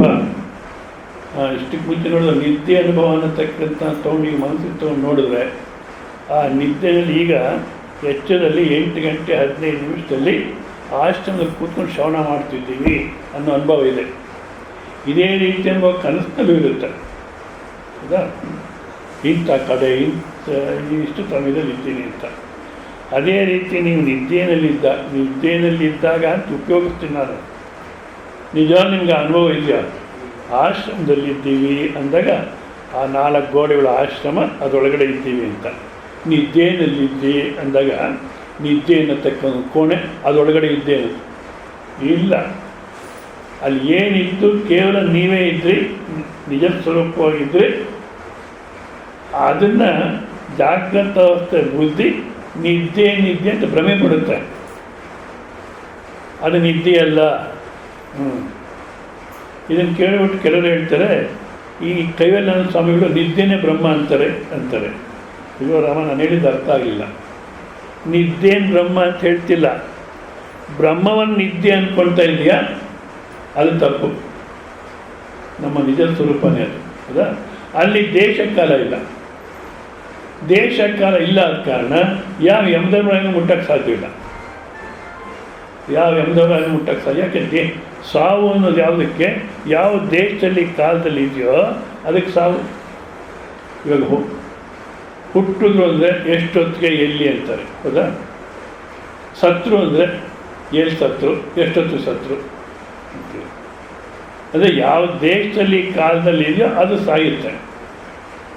ನೀನು ದೇಶ ಕಾಲದಲ್ಲಿ ಇರ್ತಕ್ಕಂಥವನ್ನೆಲ್ಲ. ಯಾಕೆಂದರೆ ದೇಶ ಕಾಲ ಇದ್ದಾಗಲೂ ಇದೆಯಾ, ದೇಶ ಕಾಲ ಇಲ್ಲದಿದ್ದು ಇದೆಯಾ ಅಂದರೆ ದೇಶ ಕಾಲಕ್ಕೆ ಅತೀತ. ಯಾವ ಯಮಧರ್ಮರಾಜನ ಮುಟ್ಲಿಕ್ಕೆ ಸಾಧ್ಯವಿಲ್ಲ. ಯಾರೋ ಒಬ್ಬ ಇದೇ ಥರ ಶ್ರವಣ ಮಾಡ್ತಿದ್ದಂತೆ. ಹೀಗೆ ಅಂದರೆ ಯಾವಾಗಾದರೂ ಕೆಲಸ ಮಾಡುತ್ತೆ ಶ್ರವಣ ಅನ್ನೋಕ್ಕೆ ಏನು ಅರ್ಥ ಆಗಲಿಲ್ಲ. ಕೊನೆಗೆ ಪ್ರಾಣ ಹೋಯಿತು. ಯಮದೇವರ ಅಂತ ಕರ್ಕೊಂಡು ಹೋದ್ರಂತೆ. ಯಮದೇವರ ಸುಮ್ಮನೆ ನೋಡೋಣ ಅಂತ, ಯಾರು ನೀನು ಅನ್ನಂತೆ. ಅವಾಗ ಜ್ಞಾಪಕ ಬಂತು, ನಾನು ಬ್ರಹ್ಮ. ಏಯ್ ನೀನು ಬ್ರಹ್ಮ ಅಂತ ಹೇಗೆ ಗೊತ್ತಾಯಿತು? ನಮ್ಮ ಗುರುಗಳು ಹೇಳಿದ್ರು ನಾನು ಬ್ರಹ್ಮ ಅಂತ. ಇವನ್ನ ಯಾಕೆ ಕರ್ಕೊಂಬಂದರು? ಗುರುಗಳ ಹತ್ರ ಬ್ರಹ್ಮ ಅಂತ ತಿಳ್ಕೊಂಡಿರೋಣ, ಇವನ್ನ ಯಾಕೆ ಕರ್ಕೊಂಡಿದ್ದೀನಿ? ಸಾವಿಲ್ಲ ಅಂದರೆ ಯಾವಾಗಾದ್ರೂ ಇದು ನಾವು ಕೇಳಿದ್ದು ಯಾವಾಗಾದ್ರೂ ಕೆಲಸ ಮಾಡುತ್ತೆ ಅಂತ. ಇಲ್ಲಿ ಅಂದರೆ ದೇಶ ಕಾಲದಲ್ಲಿ ಇಲ್ಲ ಅಂತ ಕಾರಣ ಅದಕ್ಕೆ ಸಾವು ಅನ್ನತಕ್ಕಂಥದ್ದು ಇಲ್ಲ. ಸೊ ನೀನು ಶರೀರ ಅನ್ನತಕ್ಕ ಅಲ್ಲ, ಬಾಲ್ಯ ಯೌವನ ವೃದ್ಧಾಪ್ಯ ಶರೀರಕ್ಕೆ ಹೊರತು ನೀನು ಶರೀರಕ್ಕೆ ವಿಲಕ್ಷಣವಾಗಿರ್ತಕ್ಕಂಥ ಸ್ವರೂಪ ಅಷ್ಟೇ ಅಲ್ಲ. ಇನ್ನೊಂದು ರೀತಿ ನೋಡಿ, ಪ್ರಪಂಚವನ್ನು ನೋಡ್ತೀವಿ, ನೋಡಿ ಎರಡು ಭಾಗ ಮಾಡ್ತೀವಿ. ಮೊದಲು ಪ್ರಪಂಚನ ಯಾಕೆ ನೋಡ್ತೀವಪ್ಪ ಅಂದರೆ ಇದೇ ಭೋಗ ಅನುಭವಿಸ್ಬೇಕು, ಸುಖ ಅನುಭವಿಸ್ಬೇಕು ಅನ್ನೋದಿದೆ. ಅಂದರೆ ಮೊದಲು ಭೋಕ್ತೃ ಅನ್ನೋದಿದ್ದಾನೆ. ಆಮೇಲೆ ಜಗತ್ತನ್ನು ನೋಡ್ತೀವಿ. ನೋಡಬೇಕಾದ್ರೆ ಜ್ಞಾತೃ, ನಾನು ನೋಡತಕ್ಕಂಥವನು, ತಿಳ್ಕೊಳ್ಳತಕ್ಕಂಥ ಜ್ಞಾತೃ. ನೋಡಿ ಎರಡು ಭಾಗ ಮಾಡ್ತೀವಿ, ಇದು ಅನುಕೂಲ, ಇದು ಅನಾನುಕೂಲ. ಮತ್ತು ಅನುಕೂಲವಾದನ್ನು ಪಡೀಲಿಕ್ಕೆ ಪ್ರವೃತ್ತಿ ಕರ್ಮ, ಅನಾನುಕೂಲವಾದಿಂದ ದೂರ ಹೋಗಲಿಕ್ಕೆ ನಿವೃತ್ತಿ ಕರ್ಮ ಮಾಡ್ತೀವಿ. ಅಂದರೆ ಮತ್ತೆ ಕರ್ತೃ ಆಗ್ತೀವಿ. ಕರ್ತೃ ಅದೇ ಭೋಕ್ತೃ, ಅದಕ್ಕೋಸ್ಕರ ಜ್ಞಾತೃ, ಅದಕ್ಕೋಸ್ಕರ ಕರ್ತೃ. ಈಗ ಭೋಕ್ತೃ, ಭೋಗ ಅನುಭವಿಸ್ತಕ್ಕಂಥ ಸಮಯದಲ್ಲಿ ಭೋಕ್ತೃ, ಕರ್ಮ ಮಾಡತಕ್ಕ ಸಮಯದಲ್ಲಿ ಕರ್ತೃ, ನೋಡಿ ತಿಳ್ಕೊಳ್ಳೋತಕ್ಕ ಸಮಯ ಜ್ಞಾತೃ. ಇದು ನಮ್ಮಲ್ಲಿ ಬದಲಾವಣೆ ಆಗ್ತಲೇ ಇದೆ. ಮೊದಲು ಭೋಗ ಅನುಭವಿಸ್ಬೇಕು ಅನ್ನೋತಕ್ಕಂಥ ಭೋಕ್ತೃ, ಮತ್ತು ಜ್ಞಾತೃ, ಮತ್ತು ಕರ್ತೃ ಬರುತ್ತೆ ಒಂದು, ಮತ್ತೆ ಹೊರಟೋಗ್ತಾ ಇದೆ. ಹೌದಾ? ಈಗ ಆಫೀಸಲ್ಲಿ ಕೆಲಸ ಮಾಡ್ತಿರ್ಬೇಕಾದ್ರೆ, ಗಂಡಸು ಇಲ್ಲ ಹೆಂಗಸು ಮನೆಯಲ್ಲಿ ಕೆಲಸ ಮಾಡ್ತಿರ್ಬೇಕಾದ್ರೆ ನಾನು ಕರ್ತೃ. ಹೌದಾ? ಮತ್ತು ಊಟಕ್ಕೆ ಕೂತ್ಕೊಂಡ್ರೆ ಭೋಕ್ತೃ. ಇವಾಗ ಕರ್ತೃ ಏನಾಯಿತು? ಹೊರಟೋಯ್ತು, ಭೋಕ್ತೃ. ಮತ್ತು ಚೆನ್ನಾಗಿ ತಿಂದ್ವಿ, ನಿದ್ದೆ ಬಂತು. ಹೌದಾ? ನಿದ್ದೆ ಬಂದಾಗ ಕರ್ತೃನೂ ಭೋಕ್ತೃನೂ ಯಾವುದಿದೆ? ನಿದ್ದೆ ಮಾಡ್ತಿದ್ದೆ ಅಂತಿಲ್ಲಿ ಹೇಳ್ತೀವಿ. ನಿದ್ದೆ ಮಾಡಬೇಕಾದ್ರೆ ಈಗ ನಿದ್ದೆ ಮಾಡ್ತಾ ಇದ್ದೀನಿ ಅನ್ಸುತ್ತ ಅಂದಾಗ ಕರ್ತೃ ಭೋಕ್ತೃ ಜ್ಞಾತೃ ಬಂದು ಹೋಗ್ತಾ ಇದೆ. ಅದು ಶರೀರ ದೃಷ್ಟಿಯಿಂದ, ಇಂದ್ರಿಯ ಬುದ್ಧಿ ಮನಸ್ಸಿನ ದೃಷ್ಟಿಯಿಂದ ಕರ್ತೃ ಭೋಕ್ತೃ ಅಂತ ನಾವು ಪರಿವರ್ತನೆ ಆಗ್ತಾ ಇದ್ದೀವಿ. ಆದರೆ ಇದೆಲ್ಲವನ್ನು ನೋಡ್ತಿರ್ತಕ್ಕಂಥದ್ದು ಮತ್ತೊಂದಿದೆ, ಅದೇ ನೀನು ಶರೀರ ಅಲ್ಲ. ಈ ರೀತಿ ಶರೀರವೇ ನಾನು ಅನ್ನತಕ್ಕಂಥ ಭಾವನೆಯನ್ನು ತೆಗೆದುಕೊಂಡ್ರೆ ಇನ್ನೂ ಅನೇಕ ರೀತಿಯಲ್ಲಿ. ಯಾಕಪ್ಪ ಇಷ್ಟು ರೀತಿಯಲ್ಲಿ ಹೇಳಿದ ಶಾಸ್ತ್ರ ಸ್ವಾಮಿಗಳು ಯಾಕೆ ಹೇಳ್ತಾರೆ ಅಂದರೆ, ಈ ಪ್ರಪಂಚದಲ್ಲಿ ಯಾವುದು ಕಷ್ಟ ಇದೇ ಕಷ್ಟ. ಯಾವುದು? ಶರೀರ ಅಂತ ತೆಗೆದುಹಾಕ್ಕೊಂಡು, ಶರೀರ ನಾನು ಅನ್ನತಕ್ಕಂಥ ಭಾವನೆ ತೆಗೆದುಹಾಕೋದೇ ಕಷ್ಟ. ಯಾವುದನ್ನಾದರೂ ತೆಗೆದುಹಾಕ್ಕೋಬೋದು, ನಾನು ಅನ್ನೋದು ತೆಗೆದುಹಾಕೋದು ಭಾಳ ಕಷ್ಟ. ಯಾಕೆಂದರೆ ಏನು ಮಾಡಿದ್ರು ನಾನು ಅನ್ನೋದು ಕೂತ್ಕೊಳ್ಳುತ್ತೆ. ಈ ಶಾಸ್ತ್ರ ಕೇಳಿ ನನಗೆ ಚೆನ್ನಾಗಿ ಅರ್ಥ ಆಗಿದೆ ಅಂದೇನಾಯಿತು, ಆ ನಾನು ಅನ್ನೋದು ಹೋಗಲಿಲ್ಲ, ಆ ನಾನು ಅನ್ನೋದು ಅಲಂಕಾರ ಮಾಡ್ಕೊಂಡು ಕೂತ್ಕೊಂತು. ಇನ್ನೊಂದು ರೀತಿ ನೋಡಿ, ಶರೀರ ನಾನಲ್ಲ ಅನ್ನೋಕ್ಕೆ ಇವಾಗ ಈ ಶರೀರದಲ್ಲಿ ಇದ್ದರೆ ಎಚ್ಚರದ ಅವಸ್ಥೆ. ಹೌದಾ? ಮತ್ತು ಕನಸಿನಲ್ಲಿ ಇನ್ನೊಂದು ಶರೀರ. ಹೌದಲ್ಲ? ಯಾರು ಒಪ್ಪಲಿಲ್ಲ, ಇಲ್ಲ ಸ್ವಾಮೀಜಿ ಇದೇ ಶರೀರ ಕನಸಿನಲ್ಲೂ ಬಂದಿತ್ತು ನನಗೆ. ಅಲ್ಲ, ಈ ಶರೀರ ಅಲ್ಲ ಅದು. ಒಂದು ವ್ಯವಹಾರ ದೃಷ್ಟಿಯಿಂದ ಹೇಳಬೇಕಾದ್ರೆ ಈ ಜಾಗೃತ ವಾಸನೆಯಿಂದ ಸೃಷ್ಟಿಯಾಗಿ ಶರೀರ ಕನಸಿನಲ್ಲಿ ಇಲ್ಲ. ಇನ್ನು ಅನುಭವ ದೃಷ್ಟಿಯಿಂದ, ಶಾಸ್ತ್ರ ದೃಷ್ಟಿಯಿಂದ ಹೇಳಬೇಕಾದ್ರೆ ಅಲ್ಲೇ ಒಂದು ಸ್ವತಂತ್ರವಾದ ಪ್ರಪಂಚ ಸೃಷ್ಟಿಯಾಯಿತು. ಆ ಶರೀರ ಬೇರೆ, ಈ ಶರೀರ ಬೇರೆ ಅಂತ ಅವ್ರು ಒಪ್ಪಲಿಲ್ಲ. ಇಲ್ಲ ಸ್ವಾಮೀಜಿ, ನನ್ನ ಕನಸು, ನನ್ನ ಅನುಭವ ಇದೇ ಶರೀರ ಬಂದೇ ನಾನು ನೋಡಿದ್ದೀನಿ. ನಾನು ಕೇಳಿದೆ, ನಿಮ್ಗೇನು ಕನಸು ಬಿತ್ತು ಹೇಳಿ ಅಂತ. ನಾನು ಕನಸಿನಲ್ಲಿ ಡಾಕ್ಟರ್ ಹತ್ರ ಹೋಗಿದ್ದೆ. ಆ ಡಾಕ್ಟ್ರ್ ಎಲ್ಲ ಪರೀಕ್ಷೆ ಮಾಡಿ ಏನು ಔಷಧಿನೂ ಬೇಡ ನಿಮಗೆ, ನೀವು ದಿವಸ ವಾಕಿಂಗ್ ಮಾಡಿ, ಯೋಗಾಸನ ಮಾಡಿ ಮತ್ತು ಡಯಟ್ ಕಂಟ್ರೋಲ್ ಮಾಡಿ, ಇಷ್ಟು ಮಾಡಿದರೆ ನಿಮಗೆ ಏನು ರೋಗ ಇರಲ್ಲ, ಎಲ್ಲ ಸರಿ ಹೋಗುತ್ತೆ ಅಂದರು. 6 ತಿಂಗಳ ಕಾಲ ಮಾಡಿದೆ ಅಲ್ಲಿ ನಾನು ಇದೆಲ್ಲನೂ 6 ತಿಂಗಳ ಕಾಲ ಮಾಡಿದೆ. ಸೇಮ್ ಇದೇ ಶರೀರನೇ 6 ತಿಂಗಳ ಕಾಲ ಮಾಡಿದೆ. ಸರಿ, ಕನಸಿನಲ್ಲಿ ನಿಮಗೆ ಎಷ್ಟು ಕೆ ಜಿ ಕಮ್ಮಿ ಆಯಿತು 6 ತಿಂಗಳಿಗೆ ಅಂದರೆ 5 ಕೆ ಜಿ ಕಮ್ಮಿ ಆಗಿತ್ತು ಅಂದರು. ಓ ಸಂತೋಷ. ಇದೇ ಶರೀರ ಬಂದಿದ್ದರೆ ಇಲ್ಲ 5 ಕೆ ಜಿ ಕಮ್ಮಿ ಆಗಬೇಕು ಬೇಡ, ಆಗಿರುತ್ತೋ? ಮತ್ತು ಇದೇ ಶರೀರ ಅಂತ ಜಾಗೃತ ಅವಸ್ಥೆ ಬುದ್ಧಿ ಹೇಳುತ್ತೆ. ಇದೇ ಶರೀರ ಇಲ್ಲಿ ನೋಡಿಬಿಟ್ಟು ಆಮೇಲೆ ಅಲ್ಲಿದ್ದು ಇದೇ ಶರೀರ ಅಂತ ಹೇಳುತ್ತೆ ಹೊರತು ಈ ಜಾಗೃತ ಅವಸ್ಥೆ ಬುದ್ಧಿಗೆ ನಿಜವಾದ ಕನಸಿನ ಅನುಭವ ಇದೆ ಅಂತ ಇಲ್ಲ. ಆದ ಕಾರಣ ಇಲ್ಲಿ ಈ ಶರೀರ ಅಂತೀವಿ, ಅಲ್ಲಿ ಆ ಶರೀರ ಅಂತೀವಿ. ಹೌದಾ? ಒಂದು ವೇಳೆ ಜಾಗೃತ ಅವಸ್ಥೆ ದೊಡ್ಡಬಳ್ಳಾಪುರದಲ್ಲಿ ಇದ್ದೀರ, ತಗೊಳ್ಳೋಣ. ಕನಸಿನಲ್ಲಿ ತಿರುಪ್ತಿನಲ್ಲಿದ್ರಿ, ಹೌದಾ?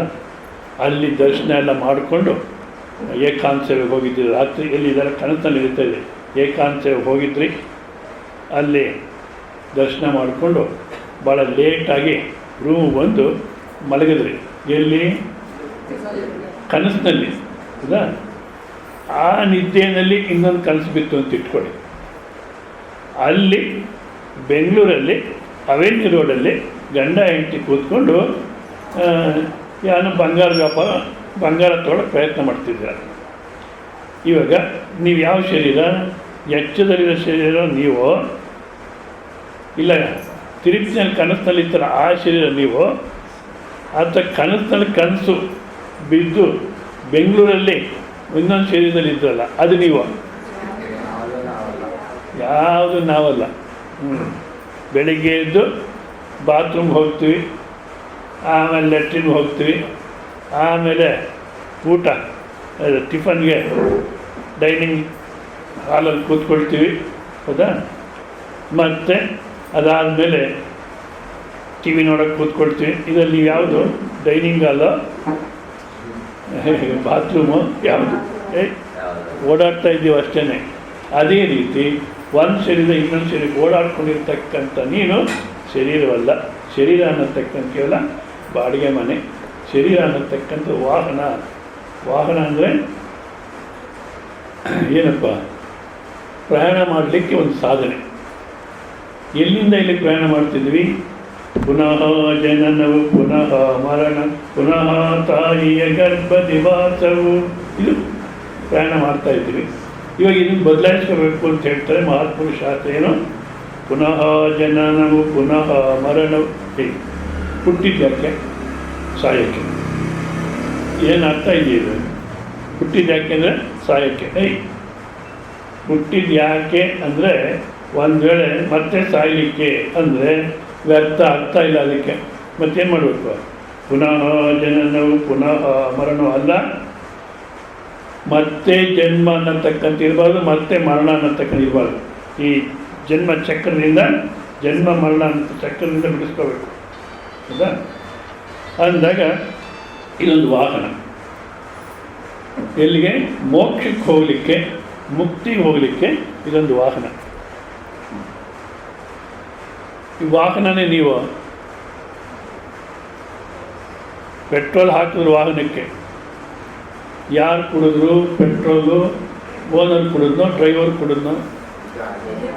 ಅದೇ ರೀತಿ ನಾವು ಒಳಗಡೆ ಪೆಟ್ರೋಲ್ ಹಾಕ್ತೀವಿ, ನಮ್ಗೆ ಅಭಿಮಾನ ಬರುತ್ತೆ ನಾನು ತಿಂದೆ ಅಂತ.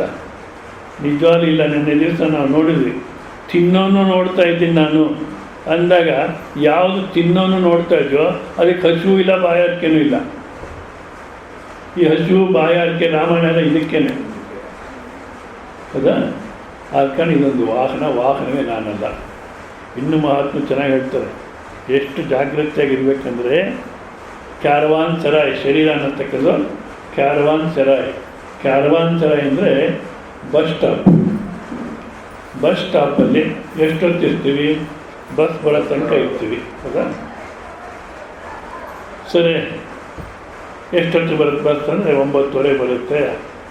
ಅದು ಬರಲಿಲ್ಲ ಅಂದರೆ 10ಕ್ಕೆ ಬರುತ್ತೆ, ಇದೇನೋ ಹೇಳ್ತಿರ್ತಾರೆ.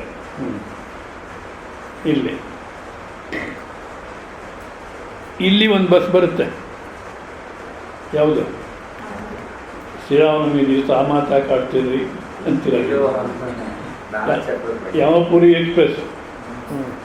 ಅದಕ್ಕೆ 4 ಜನಕ್ಕೆ ಒಳ್ಳೆನಾಗಿರುವಂದರು, 10 ಜನಕ್ಕೆ ಒಳ್ಳೆನಾಗಿರು ಅಂತ ಹೇಳಿಲ್ಲ, 4 ಜನಕ್ಕೆ ಒಳ್ಳೆನಾಗಿರು ಅಂತ ಹೇಳಿದರು. ಯಾಕೆ? ಕೊನೆಗೆ ಆ 4 ಜನ ಆದರೂ ಹೊತ್ಕೊಂಡು ಹೋಗ್ತಾರೆ ಅಂತ. ಇವಾಗ ಆ ಗಾದೆ ಬದಲಾಯಿಸ್ಕೋಬೇಕು, ಆ ಮಾತು ಬದಲಾಯಿಸ್ಕೋಬೇಕು ನಾವು. ಸಾಯಿ ಸಮಿತಿಯವ್ರು ಒಳ್ಳೆನಾಗಿರು, ಯಾಕೆ ಆ ವ್ಯಾನ್ ಇಟ್ಕೊಂಡಿರ್ತಾರಲ್ಲ, ಯಾರು ವ್ಯಾನ್ ಇಟ್ಕೊಂಡಿರೋ ಆ ಸಂಸ್ಥೆ ಒಳ್ಳೆನಾಗಿರು ಎತ್ತಾಗ್ತಾರೆ. ಅಂದರೆ ಕೊನೆಯಲ್ಲಿ 4 ಜನ ಪ್ರಾಣನೇ ಹೌದಾ ಹುಟ್ಟುತ್ತಾ ಇದು 4 ಕಾಲು ಅಂತಾರೆ. ಅಂದರೆ ಚಿಕ್ಕ ಮಗು ಆಗಿದ್ದಾಗ 2 ಕಾಲು ನಡೆಯೋಕ್ಕಾಗಲ್ಲ, ಈಗಿನ ಕಾಲಕ್ಕೆ ಅದಿಲ್ಲ ಅಂತ ಇಟ್ಕೊಳ್ಳಿ. 3 ಚಕ್ರದ ಬಂಡಿ ಕೊಟ್ಟಿರೋರು ಅಥವಾ 2 ಚಕ್ರದ ಬಂಡಿ ಕೊಟ್ಟು ಆ ಬಂಡಿ ಇಟ್ಕೊಂಡು ನಡೆಯೋದು. ಪ್ರಾರಂಭದಲ್ಲಿ 4 ಕಾಲು, ಮಧ್ಯ 2 ಕಾಲು, ಮತ್ತು ಲಾಸ್ಟ್ಗೆ 8 ಕಾಲು. 4 ಜನ ಹೊತ್ಕೊಂಡು ಹೋಗ್ಬೇಕಲ್ಲ, ಅಂದರೆ ಸಾವು. ಇಲ್ಲಿ ಒಂದು ವಾಹನ ಬಂದೇ ಬರುತ್ತೆ. ಬಸ್ ಸ್ಟಾಪ್ ಇದು, ಶರೀರ ಅನ್ನತಕ್ಕಂಥ ಒಂದು ಬಸ್ ಸ್ಟಾಪ್ ಇದ್ದಾಗೆ. ಇಲ್ಲಿ ಯಾವುದಪ್ಪ ವಾಹನ ಬರುತ್ತೆ ಅಂದರೆ ಯಮಪುರಿ ಎಕ್ಸ್ಪ್ರೆಸ್ ಬಂದೇ ಬರುತ್ತೆ, ಹೌದಾ? ಮತ್ತು ನಾವೇನಾಗಬೇಕು, ಬಸ್ ಸ್ಟಾಪಲ್ಲಿ ಇದ್ದರೆ ಯಾರಿಗೂ ಅಂಟ್ಕೊಳ್ಳೋದು, ಯಾವುದಕ್ಕೂ ಮಾತಾಡ್ತಿರ್ತೀವಿ, ಎಲ್ಲರ ಮಾತಾಡ್ತೀವಿ. ಸ್ಟೇಷನಲ್ಲಿ ರೈಲ್ವೆ ಸ್ಟೇಷನ್ ಕೂತಿದ್ರೆ ಟ್ರೈನ್ ಲೇಟ್ ಅಂದರು, ಸರಿ ಅವ್ರಿಗೆ ಅಕ್ಕಪಕ್ಕದಲ್ಲಿ ಇರೋದಕ್ಕೆಲ್ಲ ಮಾತಾಡ್ತಿರ್ತೀವಿ. ನಾವು ಕಾಫಿ ತೊಗೊಂಡು ಅವ್ರಿಗೆ ಕಾಫಿ ಕೊಡ್ತೀವಿ, ಅನ್ಯೋನ್ಯವಾಗಿರ್ತೀವಿ. ಟ್ರೈನ್ ಬಂತು ಅಂದರೆ ಅವ್ರ ಟ್ರೈನ್ ಅವ್ರು ಓಡ್ತೇವೆ, ಇವ್ರು ಓಡ್ತೇವೆ, ಕೊಡ್ತೀವೋ ಇಲ್ಲೋ. ಅದೇ ರೀತಿ ಇಲ್ಲೂ ಇರು, ಎಲ್ಲೂ ಅಂಟ್ಕೋಬೇಡ. ಈ ಟ್ರೈನ್ ಬರುತ್ತೆ ಯಮಪುರಿ ಎಕ್ಸ್ಪ್ರೆಸ್ಸು, ಹತ್ಕೊಂಡು ಹೋಗ್ಬಿಡು. ಅದನ್ನು ನಾವು ಹತ್ತಲಿಕ್ಕೆ ಇಷ್ಟಪಡಲ್ಲ, ಬಟ್ ಎಳ್ಕೊಂಡು ಹೋಗ್ತಾರೆ. ಅಂದಾಗ ಈ ಶರೀರ ಅನ್ನತಕ್ಕಂಥದ್ದು ಕೇವಲ ಒಂದು ಬಸ್ ಸ್ಟಾಪಲ್ಲಿ ಯಾವ ರೀತಿ ಯಾರು ಅಂಟ್ಕೊಂಡಿರ್ತೀವೋ ಆ ರೀತಿ ಇರಬೇಕು. ಈ ರೀತಿ ಶರೀರ ಅನ್ನತಕ್ಕಂಥ ಬಿಡಿಸ್ಕೊಂಡೇನಾಗುತ್ತಪ್ಪ ಅಂದರೆ ಯದಿ ದೇಹಂ ಪೃಥಕ್ಕೃತ್ಯ ಚಿತಿ ವಿಶ್ರಾಮಿ ತಿಷ್ಠತಿ. ಯಾವಾಗ ಶರೀರ ನಾನಲ್ಲ ಅನ್ನತಕ್ಕಂಥ ಚೆನ್ನಾಗಿ ಸಿದ್ಧವಾಗುತ್ತೋ, ಇನ್ಯಾವುದು ಆ ಚೈತನ್ಯ ಸ್ವರೂಪ ಅಂತೇನಿದೆಯೋ ಅದರಲ್ಲಿ ವಿಶ್ರಾಂತಿ. ಮತ್ತೆ ವಿಶ್ರಾಂತಿಗೆ ಇನ್ನೇನು ಮಾಡಬೇಕಾದಿಲ್ಲ. ಅಲ್ಲಿ ವಿಶ್ರಾಂತಿ ಅಂತ ಹೇಳತಕ್ಕಂಥ ಶಬ್ದನೂ ಭಾಳ ಸೂಕ್ಷ್ಮ ಯೋಚನೆ ಮಾಡಿದ್ರೆ, ಇಲ್ಲಿ ನಮ್ಗೆ ಆಯಾಸ, ಈ ಸಂಸಾರ, ರಾಮಾಯಣ ಅಂತಿದ್ದೀವಾದ ಕಾರಣ ಅಲ್ಲಿ ವಿಶ್ರಾಂತಿಯಾಗಿರೋ ಅಂತ ಹೇಳ್ತಾರೆ. ಅಲ್ಲಿ ಮತ್ತೆ ವಿಶ್ರಾಂತಿ ಅಂದರೆ ಅಲ್ಲಿ ಆಯಾಸ ಆಗಿದೆ, ಅಂದರೆ ಚೈತನ್ಯಕ್ಕೆ ಆಯಾಸ ಆಗಿದೆ, ವಿಶ್ರಾಂತಿ ತಗೋಬೇಕು ಅಂತಲ್ಲ. ಅದಕ್ಕೆ ಆಯಾಸ ಆಗೋದು ಇಲ್ಲ, ವಿಶ್ರಾಂತವಾಗಿ ಯಾವಾಗ ಸದಾ ವಿಶ್ರಾಂತವಾಗಿ ಇರ್ತಾರೆ. ಸೊ ಈ ರೀತಿ ಶರೀರ ನಾನಲ್ಲ ಅಂತ ಅಲ್ಲಿ ನಿಂತರೆ ಅದೇ ಆನಂದ. ಅದು ಬಿಟ್ಟರೆ ಮತ್ತೆ ಇನ್ನೇನು ಮಾಡೋದು ಆನಂದ ಸಿಗಲಿಕ್ಕೆ ಸಾಧ್ಯವಿಲ್ಲ. ಇದು ನಾವು ಕೇಳ್ತೀವಿ ಅಲ್ಲ, ಚೆನ್ನಾಗಿ ಹೇಳಿದ್ರು ಸ್ವಾಮಿ, ಚೆನ್ನಾಗಿ ಹೇಳಿದ್ರು ಪಾಪ. ಶರೀರ ನೀನಲ್ಲ ಅಂತ ಎಷ್ಟು ಥರ ಹೇಳಿದ್ರು ಪಾಪ. ಬಸ್ ಸ್ಟಾಪ್ ಅಂದರು, ಬಾಡಿಗೆ ಮನೆ ಅಂದರು, ವಾಹನ ಅಂದರು, ಅಂದರು. ಈಗ ಮನೆಗೆ ಹೋಗ್ತೀರ, ಮನೆಗೆ ಹೋದ ತಕ್ಷಣ ಯಾಕೆ ಕೇಳಿದ್ದನ್ನು ಯಾವ ರೀತಿ ಜ್ಞಾಪಕ ಇಟ್ಕೊಂಡು ನಾವು ವ್ಯವಹಾರ ಮಾಡಬೇಕು ಅನ್ನೋಕ್ಕೆ ಹೇಳ್ತಾ ಇದ್ದೀನಿ. ಇವಾಗ ಮನೆಗೆ ಹೋಗ್ತೀರ, ಅವ್ರು ಯಾರೋ ಸ್ವಾಮಿ ಬಂದಿಯಾರಂತೆ, ಇವ್ರು ಹೋಗಿ ಕೇಳ್ಕೊಂಬಂದ್ಬಿಟ್ರು. ಮನೆಗೆ ಯಾಕೆ ಕೆಲಸ ಆಗಿತ್ತು, ಕೆಲಸಗಳು ಹೇಗಾಗಿತ್ತು ಮನೆಗೆ ಅಂತ ಯಾರೋ ಅಂದರು ಮನೆಯಲ್ಲಿ. ಹೌದಾ, ನಿಮ್ಗೆ ಕೇಳೋ ಥರ ಅಂದರು. ಇವಾಗ ನಾನು ಹೋಗೋದೆ ನೀನೇ ಅವ್ರು ಕೇಳೋಕ್ಕೆ ಶುರು. ಅಲ್ಲಿಗೇನಾಯಿತು, ಇದು ಕೇಳಿದ್ದೆಲ್ಲ ಹೋಯಿತು. ನಿಜ ನೀವು ಬೇಸರ ಬರುತ್ತೇನೋ ಇದೇ ಹೇಳ್ತಾರೆ ಅಂತ. ಇದೇ ರೀತಿ ಅಭ್ಯಾಸ ಮಾಡ್ತಿದ್ದಾರೆ, ಕೇಳೋದು ಕೇಳ್ತಾರೆ, ಮನೆಗೆ ಹೋಗಿ ಜಗಳ ಆಡ್ತಾರೆ. ನಿಜವಾದ ಅವ್ರಾಗ ಅಂದಾಗ ಸ್ವಲ್ಪ ಇದ್ರು. ಇಷ್ಟೊತ್ತು ಸ್ವಾಮಿ ಏನು ಹೇಳಿದ್ರು, ಶರೀರ ನೀನಲ್ಲ ಅಂದರು. ಈಗ ಯಾವುದನ್ನು ನೋಡಿ ಅಂತೀರಿ ಇವರು. ಮತ್ತು ನಾನು ಅಲ್ಲದೆ ಇದ್ಮೇಲೆ ನಾನೇನು ಯಾಕೆ ಕೋಪ ಬರಬೇಕು? ಈ ರೀತಿ ನಾವು ಕೇಳಿದ್ದನ್ನು ವ್ಯವಹಾರದಲ್ಲಿ ತಗೊಂಡ್ರೆ ಒಂದು ಇದು ವಸ್ತುತಂತ್ರ, ಮತ್ತೆ ಅಭ್ಯಾಸ ಮಾಡಬೇಕಾದಿಲ್ಲ. ನಿಜಾನೇ ಆದರೆ ವಸ್ತುತಂತ್ರದಲ್ಲಿ ಏನಾಗುತ್ತೆ, ವಸ್ತುಸ್ಥಿತಿ ಅರ್ಥ ಆದ ತಕ್ಷಣ ನಮ್ಮ ವ್ಯವಹಾರ ಬದಲಾವಣೆ ಆಗಿಬಿಡುತ್ತೆ. ಈಗ ಯಾವುದೋ ಒಂದು ಆಫೀಸಲ್ಲಿ ಒಬ್ಬ ಕೆಲಸ ಮಾಡ್ತಿದ್ದ, ಪಕ್ಕದಲ್ಲಿ ಒಂದು ಹೆಣ್ಮಗು ಇತ್ತು. ಸರಿ, ಜೊತೆ ಕೆಲಸ ಮಾಡ್ತಾ ಮಾಡ್ತಾ ಅವರಿಬ್ಬರಿಗೂ ಪ್ರೇಮ ಇದೆಲ್ಲ ನಿಮ್ಗೆ ಚೆನ್ನಾಗಿ ಅರ್ಥ ಆಗುತ್ತೆ, ಮದುವೆ ಮಾಡ್ಕೊಳ್ಳೋಣ ಅಂತ ನಿಶ್ಚಯ ಮಾಡಿದ್ರು. ಸರಿ ಆಯಿತು, ನಮ್ಮ ತಾಯಿನ ಕೇಳ್ತೀನಿ, ಆಕೆ ಒಪ್ಪಿದ್ರೆ ಆಗಲಿ ಅಂತ ಇವ್ನು ಬಂದ. ತಾಯಿ ಅಂತ ಹೇಳ್ದಮ್ಮ, ಒಂದು ಹೆಣ್ಮಗು ಇದೆ, ಅದು ಮದುವೆ ಆಗಬೇಕು ಅಂತಿದ್ದೀನಿ ನಾನು, ನಮ್ಮ ಜನನೇ ಅಂತ. ಹಾಗಿದ್ಮೇಲೆ ಕರ್ಕೊಂಬಪ್ಪ ಮಾತಾಡೋಣ. ಸದ್ಯ ನಮ್ಮ ಜನನೇ ಅಂದರೆ ಈಗಿನ ಕಾಲಕ್ಕೆ ಪ್ರೇಮಿಸಿದಾನೆ, ನಮ್ಮವರೇ ಅಂದರೆ ಭಾಳ ಸಂತೋಷ ತಂದೆ ತಾಯಿಗೆ. ಸದ್ಯ ಹುಡ್ಕೋದು ತಪ್ಪಿತು, ಸಮಾಜನ ಒಪ್ಕೊಳ್ಳುತ್ತೆ, ಸದ್ಯಕ್ಕೆ ಸ್ವಲ್ಪ ಅನುಕೂಲ ಆಯಿತು ಅಂತ ಆಯಿತು ಕರ್ಕೊಂಬಂದರು. ಕರ್ಕೊಂಬಂದು ಅವ್ರ ತಾಯಿಗೆ ಇಂಟ್ರೊಡ್ಯೂಸ್ ಮಾಡಿ ಮಾರ್ಕೆಟ್ಗೆ ಹೋಗಿ ಬರ್ತೀನಿ ಅಂತ ಹೋದ. ತಾಯಿ ಆಕೆ ಮಾತಾಡ್ತಾರೆ ಆ ಹುಡುಗಿ ಹತ್ರ, ನಿಮ್ಮ ಊರು ಯಾವುದು, ನಿಮ್ಮ ತಂದೆ ತಾಯಿ ಯಾರು, ಏನು ಅಂದರೆ ಯಾವ ಊರು ಏನೋ ಸರಿಯಾಗಿ ಗೊತ್ತಿಲ್ಲ ನನಗೆ, ನಮ್ಮ ತಂದೆ ತಾಯಿ ಯಾರು ಅಂತಲೂ ಗೊತ್ತಿಲ್ಲ. ಚಿಕ್ಕ ವಯಸ್ಸಲ್ಲಿ ಚಿಕ್ಕ ಮಗು ಆಗಿದ್ದಾಗ ಎಲ್ಲೋ ತಪ್ಪಿಸ್ಕೊಂಡು ಹೋಗ್ಬಿಟ್ನಂತೆ ಯಾವುದೋ ಜಾತ್ರೆಯಲ್ಲಿ. ಸೊ ಯಾವುದೋ ಅನಾಥಾಶ್ರಮದಲ್ಲಿ ಬೆಳೆದೆ. ಸೊ ಸ್ವಲ್ಪ ಅಧ್ಯಯನ ಮಾಡ್ಕೊಂಡು ಒಂದು ಕೆಲಸ ಹುಡುಕೊಂಡು ಈಗ ಯಾವುದೋ ಒಂದು ಹಾಸ್ಟೆಲ್ ಇದ್ದೀನಿ, ನನಗೆ ಯಾವ ಬಂಧು ಬಳಗನೂ ಇಲ್ಲ ಅಂತ. ಈಕೆಗೆ ಸಂದೇಹ ಬಂತು, ಏನಮ್ಮ ನಿನ್ನ ಕಾಲು ತೆಗಿ ನೋಡೋಣ ಅಂದರು. ಆ ಪಾದದಲ್ಲಿ ಒಂದು ಮಚ್ಚೆ ಇತ್ತು. ಎಲ್ಲಿ ನೀನು ಬೆನ್ನು ತೋರಿಸು, ಅಲ್ಲೂ ಮಚ್ಚೆ. ನೀನು ಯಾರಲ್ಲಮ್ಮ, ನನ್ನ ಮಗಳೇ. ಚಿಕ್ಕ ವಯಸ್ಸಲ್ಲಿ ಮಗಳನ್ನ ಕಳ್ಕೊಂಡು ಗೋಡಾಡ್ತಾ ಇದ್ದೆ, ಹುಡುಕಿ ಸಾಕಾಗೋಗಿ ಸಿಕ್ಕಲಿಲ್ಲ. ಈಗ ನೋಡಿದ್ರೆ ಎಲ್ಲ ಆ ಲಕ್ಷಣಗಳೆಲ್ಲ, ಆ ಕಾಲಲ್ಲಿ ಮಚ್ಚೆ, ಹಿಂದ್ಗಡೆ ಎಲ್ಲ ಇದೆ, ನನ್ನ ಮಗಳೇ ನೀನು ಅಂದರು. ಮಗ ಬಂದ ತಕ್ಷಣ ಯಾರಲ್ಲೋ ನಿನ್ನ ತಂಗಿನೇ. ಹೇಗಮ್ಮ ನೋಡು, ಈ ಮಚ್ಚುಗಳೆಲ್ಲ ಇದೆ, ನಾವು ಹುಡುಕ್ತಿದ್ವಲ್ಲ, ನಿನ್ನ ತಂಗಿನೇ. ಹೌದಮ್ಮ ಅಂದ. ಇವಾಗ ಅರ್ಥವಾದರೆ ವ್ಯವಹಾರ ಬದಲಾವಣೆ ಆಗುತ್ತಾ ಇಲ್ಲ? ಏನು, ಇವಾಗ ಆ ಹುಡುಗಿಗೆ ಮದುವೆ ಮಾಡಿ ಬೇರೆ ಮಾಡ್ಕೋಬೇಕು. ಅದೇ ರೀತಿ ಇಲ್ಲೂ ನಾನು ಶರೀರವಲ್ಲ ಅನ್ನತಕ್ಕ ಅರ್ಥವಾಗ್ಬಿಟ್ರೆ ಅವ್ರು ಯಾರನ್ನ ಕೇಳ್ಕೊಂಬಂದ್ಬಿಟ್ರೆ ಅಂದರೆ ನಿಜವಾದ ವ್ಯವಹಾರ ಬದಲಾವಣೆ ಆಗ್ಬಿಡುತ್ತೆ. ಯಾಕೆ ಅವ್ರಿಗೆ ಗೊತ್ತಿಲ್ಲ ನಾನು ಯಾರು ಅಂತ ಮಾತಾಡ್ತಾರೆ ಪಾಪ, ಅಜ್ಞಾನ. ಇರಲಿ, ಯಾವತ್ತೊಂದು ಅರ್ಥ ಮಾಡ್ಕೊಳ್ತಾರೆ ಅಂದ್ಬಿಟ್ಟು ನಾವು ಸಮಾಧಾನ ಇರ್ಲಿಕ್ಕೆ ಸಾಧ್ಯ ಸರಿ. ಅದು ಅಂದರೆ ಶರೀರ ನಾನಲ್ಲ ಚೆನ್ನಾಗಿ ನಿಶ್ಚಯ ಬಿಟ್ಟರೆ ಚಿತ್ತಿ ವಿಶ್ರಾಮಿ ತಿಷ್ಠತಿ.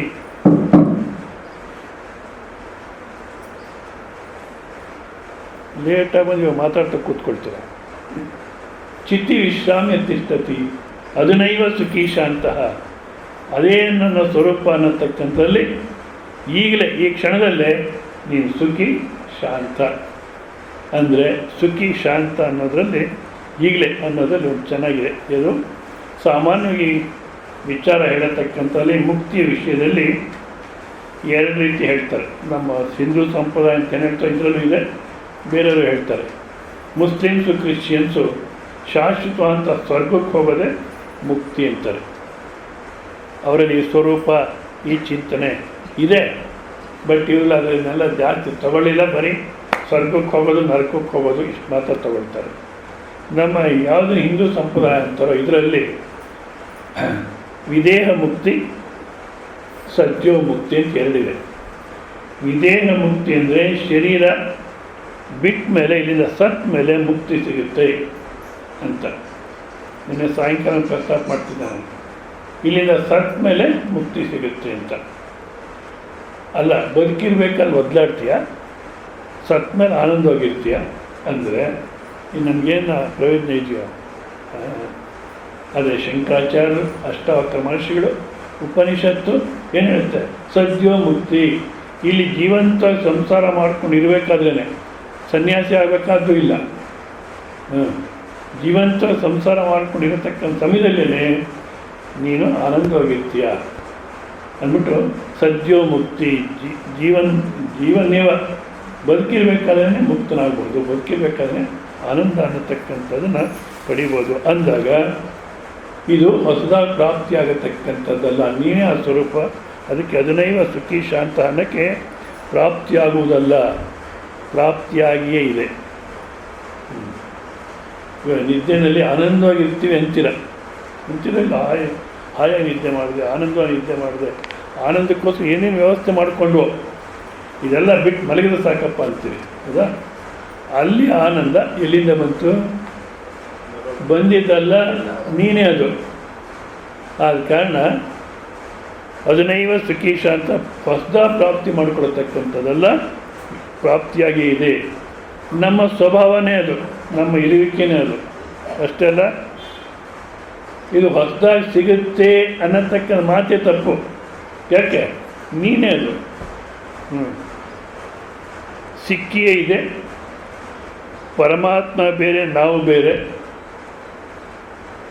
ಅಲ್ಲ. ಹುಡುಕಲ್ಪಡುವ ಪರಮಾತ್ಮ ಎಂಬುದು ಸರಿಯಲ್ಲ. ನಾನು ಪರಮಾತ್ಮ ಸ್ವರೂಪ ಇವೆಲ್ಲ ಅಷ್ಟಾವಕ್ರ ಮಹರ್ಷಿ ಲೆವೆಲಲ್ಲೇ ಅರ್ಥ ಮಾಡ್ಕೋಬೇಕು ನಾವು ಹೌದಾ. ಆ ಮಟ್ಟದಲ್ಲಿ ಇದ್ದರೆ ಅರ್ಥ ಮಾಡ್ಕೋಬೇಕು. ಬಟ್ ಆದರೆ ನಾವಿನ್ನೂ ಪ್ರಾರಂಭದಲ್ಲೇ ಇದ್ದೀವಿ. ಈ ಮಾತು ತೊಗೊಂಬಿಡೋದು ಯಾವುದು? ಯಾರು ಪೂಜೆ ಮಾಡ್ತೀಯನೋ, ಯಾವುದನ್ನು ಪೂಜೆ ಮಾಡ್ತಾನೋ ಅದು ದೇವರಲ್ಲ. ಪೂಜೆ ಮಾಡೋನಲ್ಲೇ ಇದ್ದಾನೆ ದೇವರು. ಪೂಜೆ ಮಾಡೋನಲ್ಲೇ ದೇವರಿದ್ದಾನೆ ಅಂದಾಗ ಪೂಜೆ ಮಾಡೋನಲ್ಲೇ ದೇವರಿದ್ದಾನೆ ಅನ್ನೋ ಮಾತು ಕೇಳಿಬಿಟ್ಟು ಇನ್ನು ಪೂಜೆಗಳೆಲ್ಲ ಬಿಟ್ಬಿಡೋದು. ಯಾಕೆ? ನಾನೇ ದೇವರು ಅಂತ. ನಿಜವಾಗಿ ನಾನೇ ದೇವರು ಅಂದಾಗ ಮೃತ್ಯು ದೇವತೆ ಬಂದು ಎದುರುಗಡೆ ನಿಂತರೂ ನಮಗೇನು ಅನ್ನಿಸ್ಬಾರ್ದು. ಡಾಕ್ಟ್ರ್ ಕೈ ನೋಡಿ ಆಯಿತು ಹೋಗ್ಬಿಡ್ತಾರೆ ಸ್ವಾಮಿಗಳು, ಇನ್ನಿರೋಲ್ಲ, ಯಾರ್ಯಾರು ತಿಳಿಸ್ಬೇಕು ತಿಳಿಸ್ಬಿಡಿ ಅಂದಾಗ ಆ ಮಾತು ಸ್ವಾಮಿಗಳು ಕೇಳಿ ಅಯ್ಯೋ ನಾವು ಹೋಗ್ಬಿಡ್ತೀನಿ, ಇನ್ನೇನು ಗತಿಯಪ್ಪ, ನನ್ನ ಅವಸ್ಥೆ ಇಷ್ಟೇನಪ್ಪ ಅಂತ ಸ್ವಾಮಿಗಳು ಶುರು ಮಾಡಿದ್ರೆ ಅರ್ಥ ಆಗಿಲ್ಲ. ಮತ್ತು ಅವಾಗೇನು ಹೇಳ್ಬೇಕು ಸ್ವಾಮಿಗಳು? ಡಾಕ್ಟ್ರು ಯಾವುದನ್ನು ನೋಡಿದಾರೋ ಅದು ನಾನಲ್ಲ,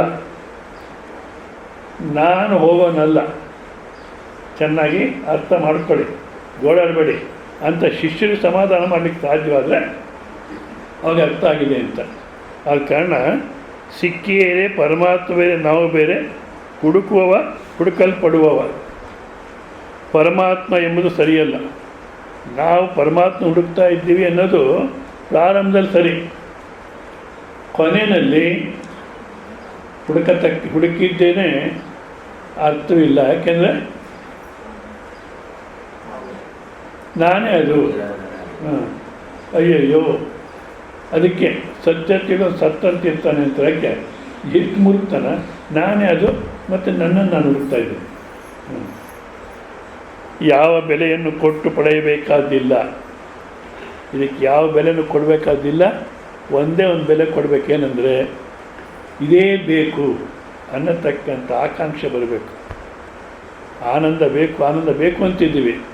ಆನಂದದ ವಸ್ತು ಯಾವುದು ಅನ್ನೋದು ತಿಳ್ಕೋಬೇಕು ಅನ್ನತಕ್ಕಂಥ ಆಕಾಂಕ್ಷೆ ಹೊಂದಿದ್ರೆ ಸಾಕು. ಶ್ವಾಸ ಇತ್ಯಾದಿ ಪ್ರತಿಯೊಂದು ಕ್ರಿಯೆಯಲ್ಲಿಯೂ ಇದ್ದಾನೆ. ಪ್ರತಿಯೊಂದು ಪರಮಾತ್ಮ ಸ್ವರೂಪನೇ ಪ್ರತಿಯೊಂದಲ್ಲೂ ಇದ್ದಾನೆ.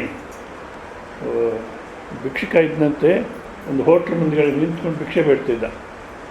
ಯಾರೋ ಬೋದ, ಏಯ್ ನೀನು ಭಿಕ್ಷುಕ ಅಲ್ಲ, ಈ ದೇಶದ ರಾಜನ ಮಗ, ಚಿಕ್ಕ ವಯಸ್ಸಲ್ಲಿ ತಪ್ಪಿಸ್ಕೊಂಡು ಹೋಗ್ಬಿಟ್ಟೆ, ಹುಡುಕ್ತಾ ಇದ್ವಿ, ಇವತ್ತು ಕಾಣಿಸಿದ್ಯಾ, ನೀನು ರಾಜ್ಕುಮಾರ ಅಂತ ಹೇಳಿದ ತಕ್ಷಣ ಹೌದಾ ಅಂದ. ಭಿಕ್ಷದ ಪಾತ್ರೆ ಕೆಳಗಡೆ ಬಿದ್ದೋಯ್ತು, ಅಂದರೆ ಎತ್ಬಿಟ್ಟ. ಯಾಕೆ? ನಾನು ರಾಜ್ಕುಮಾರ. ಇಲ್ಲೂ ಅಷ್ಟೇ, ನೀನೇ ಆ ಸ್ವರೂಪ ಅಂತ, ಶರೀರ ನೀನಲ್ಲ ಅಂತ ಹೇಳಿದ ತಕ್ಷಣ ಬಸ್ ಆನಂದ, ಇನ್ಯಾವ ದುಃಖನೂ ಇಲ್ಲ. ಭಿಕ್ಷುಕನಿಗೆ ರಾಜಕುಮಾರನೆಂಬ ಸ್ಮೃತಿ ಜ್ಞಾನ ಬಂದಂತೆ ಇದು. ಮತ್ತು ಹುಡುಕುವಿಕೆಯಲ್ಲಿ ಪರಮಾತ್ಮನ ಕಳೆದುಕೊಂಡೆವೆಂಬುದಿದೆ. ಎಲ್ಲಿ ಕಳೆದುಕೊಂಡೆವು? ಪ್ರಾರಂಭದಲ್ಲಿ ಹೇಳ್ತಾರೆ, ನೀನು ತಿಳ್ಕೋಬೇಕು ಹೌದಾ. ಆನಂದ ಅನ್ನತಕ್ಕಂಥ ಹುಡುಕಬೇಕು ಅಂದಾಗ ಎಲ್ಲಿ ಹುಡುಕ್ಬೇಕು ನಾವು? ಎಲ್ಲಿ ಕಳ್ಕೊಂಡಿದ್ದೀವಿ ಅಲ್ಲಿ ಹುಡುಕಬೇಕು ಹೌದಾ. ಎಲ್ಲಿ ಕಳ್ಕೊಂಡಿದ್ದೀವಿ ಆನಂದ ಅನ್ನೋದು? ಎಲ್ಲಿ ಕಳ್ಕೊಂಡಿದ್ದೀವಿ ನಮಗೇನು ಗೊತ್ತಾ? ಎಲ್ಲಿ ಕಳ್ಕೊಂಡಿದ್ದೀವಿ ಎಲ್ಲ ಕಳ್ಕೊಂಡಿದ್ದೀವೋ ಇಲ್ಲವೋ ನೋಡು. ಕಳ್ಕೊಂಡಿದ್ದೀವಿ ಅಂತ ಹುಡುಕ್ತಾ ಇದೆಯಾ? ಆದ ಕಾರಣ ಗೊತ್ತಿಲ್ಲ, ಕಳ್ಕೊಂಡಿದ್ದೇ ಕಳೆದುಕೊಂಡೇ ಇಲ್ಲವೇನೋ ನೋಡಬೇಕು. ಅಹಂಕಾರ ಹುಡುಕುವುದರ ಶ್ರಮದಲ್ಲಿ ತೃಪ್ತಿ ಪಡೆಯುತ್ತದೆ, ಅದು ಪೂಜ್ಯವಾಗಬೇಕು ಅಂದುಕೊಳ್ಳುತ್ತದೆ. ನೋಡಿ, ಇದು ಶ್ರವಣ ಮಾಡೋರಲ್ಲಿ, ಶ್ರವಣ ಹೇಳೋರಲ್ಲಿ, ಸಾಮಾನ್ಯವಾಗಿ ಇದಕ್ಕೆ ಬರೋರಲ್ಲಿ ಏನಾಗುತ್ತೆ ಅಂದರೆ ಅಹಂಕಾರ ತೃಪ್ತಿ ಪಡೆಯೋದಕ್ಕೆ ಪ್ರಯತ್ನ ಮಾಡ್ತಾರೆ. ನನಗೆ ಅರ್ಥವಾಗ್ಬಿಟ್ಟಿದೆ, ಬೇರೆಯವರು ಅಷ್ಟು ಅರ್ಥ ಮಾಡ್ಕೊಂಡಿಲ್ಲ, ನಾನು ಚೆನ್ನಾಗಿ ಅರ್ಥ ಮಾಡ್ಕೊಂಡಿದ್ದೀನಿ ಅಂದರೆ ನಾನು ಅನ್ನೋದು ಹೋಗಲಿಲ್ಲ, ಮತ್ತು ಅಲಂಕಾರ ಮಾಡ್ಕೊಂಡು ಕೂತ್ಕೊಳ್ತು. ಅಷ್ಟೇ ಅಲ್ಲ, ಅಹಂಕಾರ ಹುಡುಕೋದ್ರೆ ಶ್ರಮದಲ್ಲಿ ತೃಪ್ತಿ ಪಡೆಯುತ್ತದೆ, ಅದು ಪೂಜ್ಯವಾಗಬೇಕು ಅಂದುಕೊಳ್ಳುತ್ತೆ. ಇವಾಗ ನಾನು ಅರ್ಥ ಮಾಡ್ಕೊಂಡಿದ್ದೀನಿ ಅಲ್ವಾ, ನನ್ನ ಜನಗಳು ಪೂಜ್ಯ ಭಾವದಿಂದ ನೋಡಬೇಕು, ಪಾದ ಪೂಜೆ ಮಾಡಬೇಕು. ಯಾರನ್ನ ಹೇಳಿದ್ರು ನೀನು ಸನ್ಯಾಸ ತಗೋ ಪಾದ ಪೂಜೆ ಮಾಡ್ತೀವಿ ಅಂತ, ಶ್ರದ್ಧಾ ಭಕ್ತಿಯಿಂದ ಅವ್ರು ಮಾಡಿದ್ರೆ ಅವ್ರಿಗೆ ಅನುಕೂಲ ಹೊತ್ತು ಪಾದ ಪೂಜೆ ಮಾಡಿಸ್ಕೊಳಕ್ಕೆ ಒಂದು ರೀತಿಯಲ್ಲಿ ಏನೋ ಪ್ರಯೋಜನ ಇಲ್ಲ. ಯಾಕೆಂದರೆ ಪಾದ ಪೂಜೆ 4 ಜನ ಮಾಡೋದು ಅಂದರೆ ನಮಗೇನು ಅನ್ಸುತ್ತೆ, ಓಹ್ ನಾನು ಗುರು, ಹೋಯ್ತು, ಏನೇನು ತಿಳ್ಕೊಂಡಿದ್ದು ಎಲ್ಲ ಹೋಯ್ತು.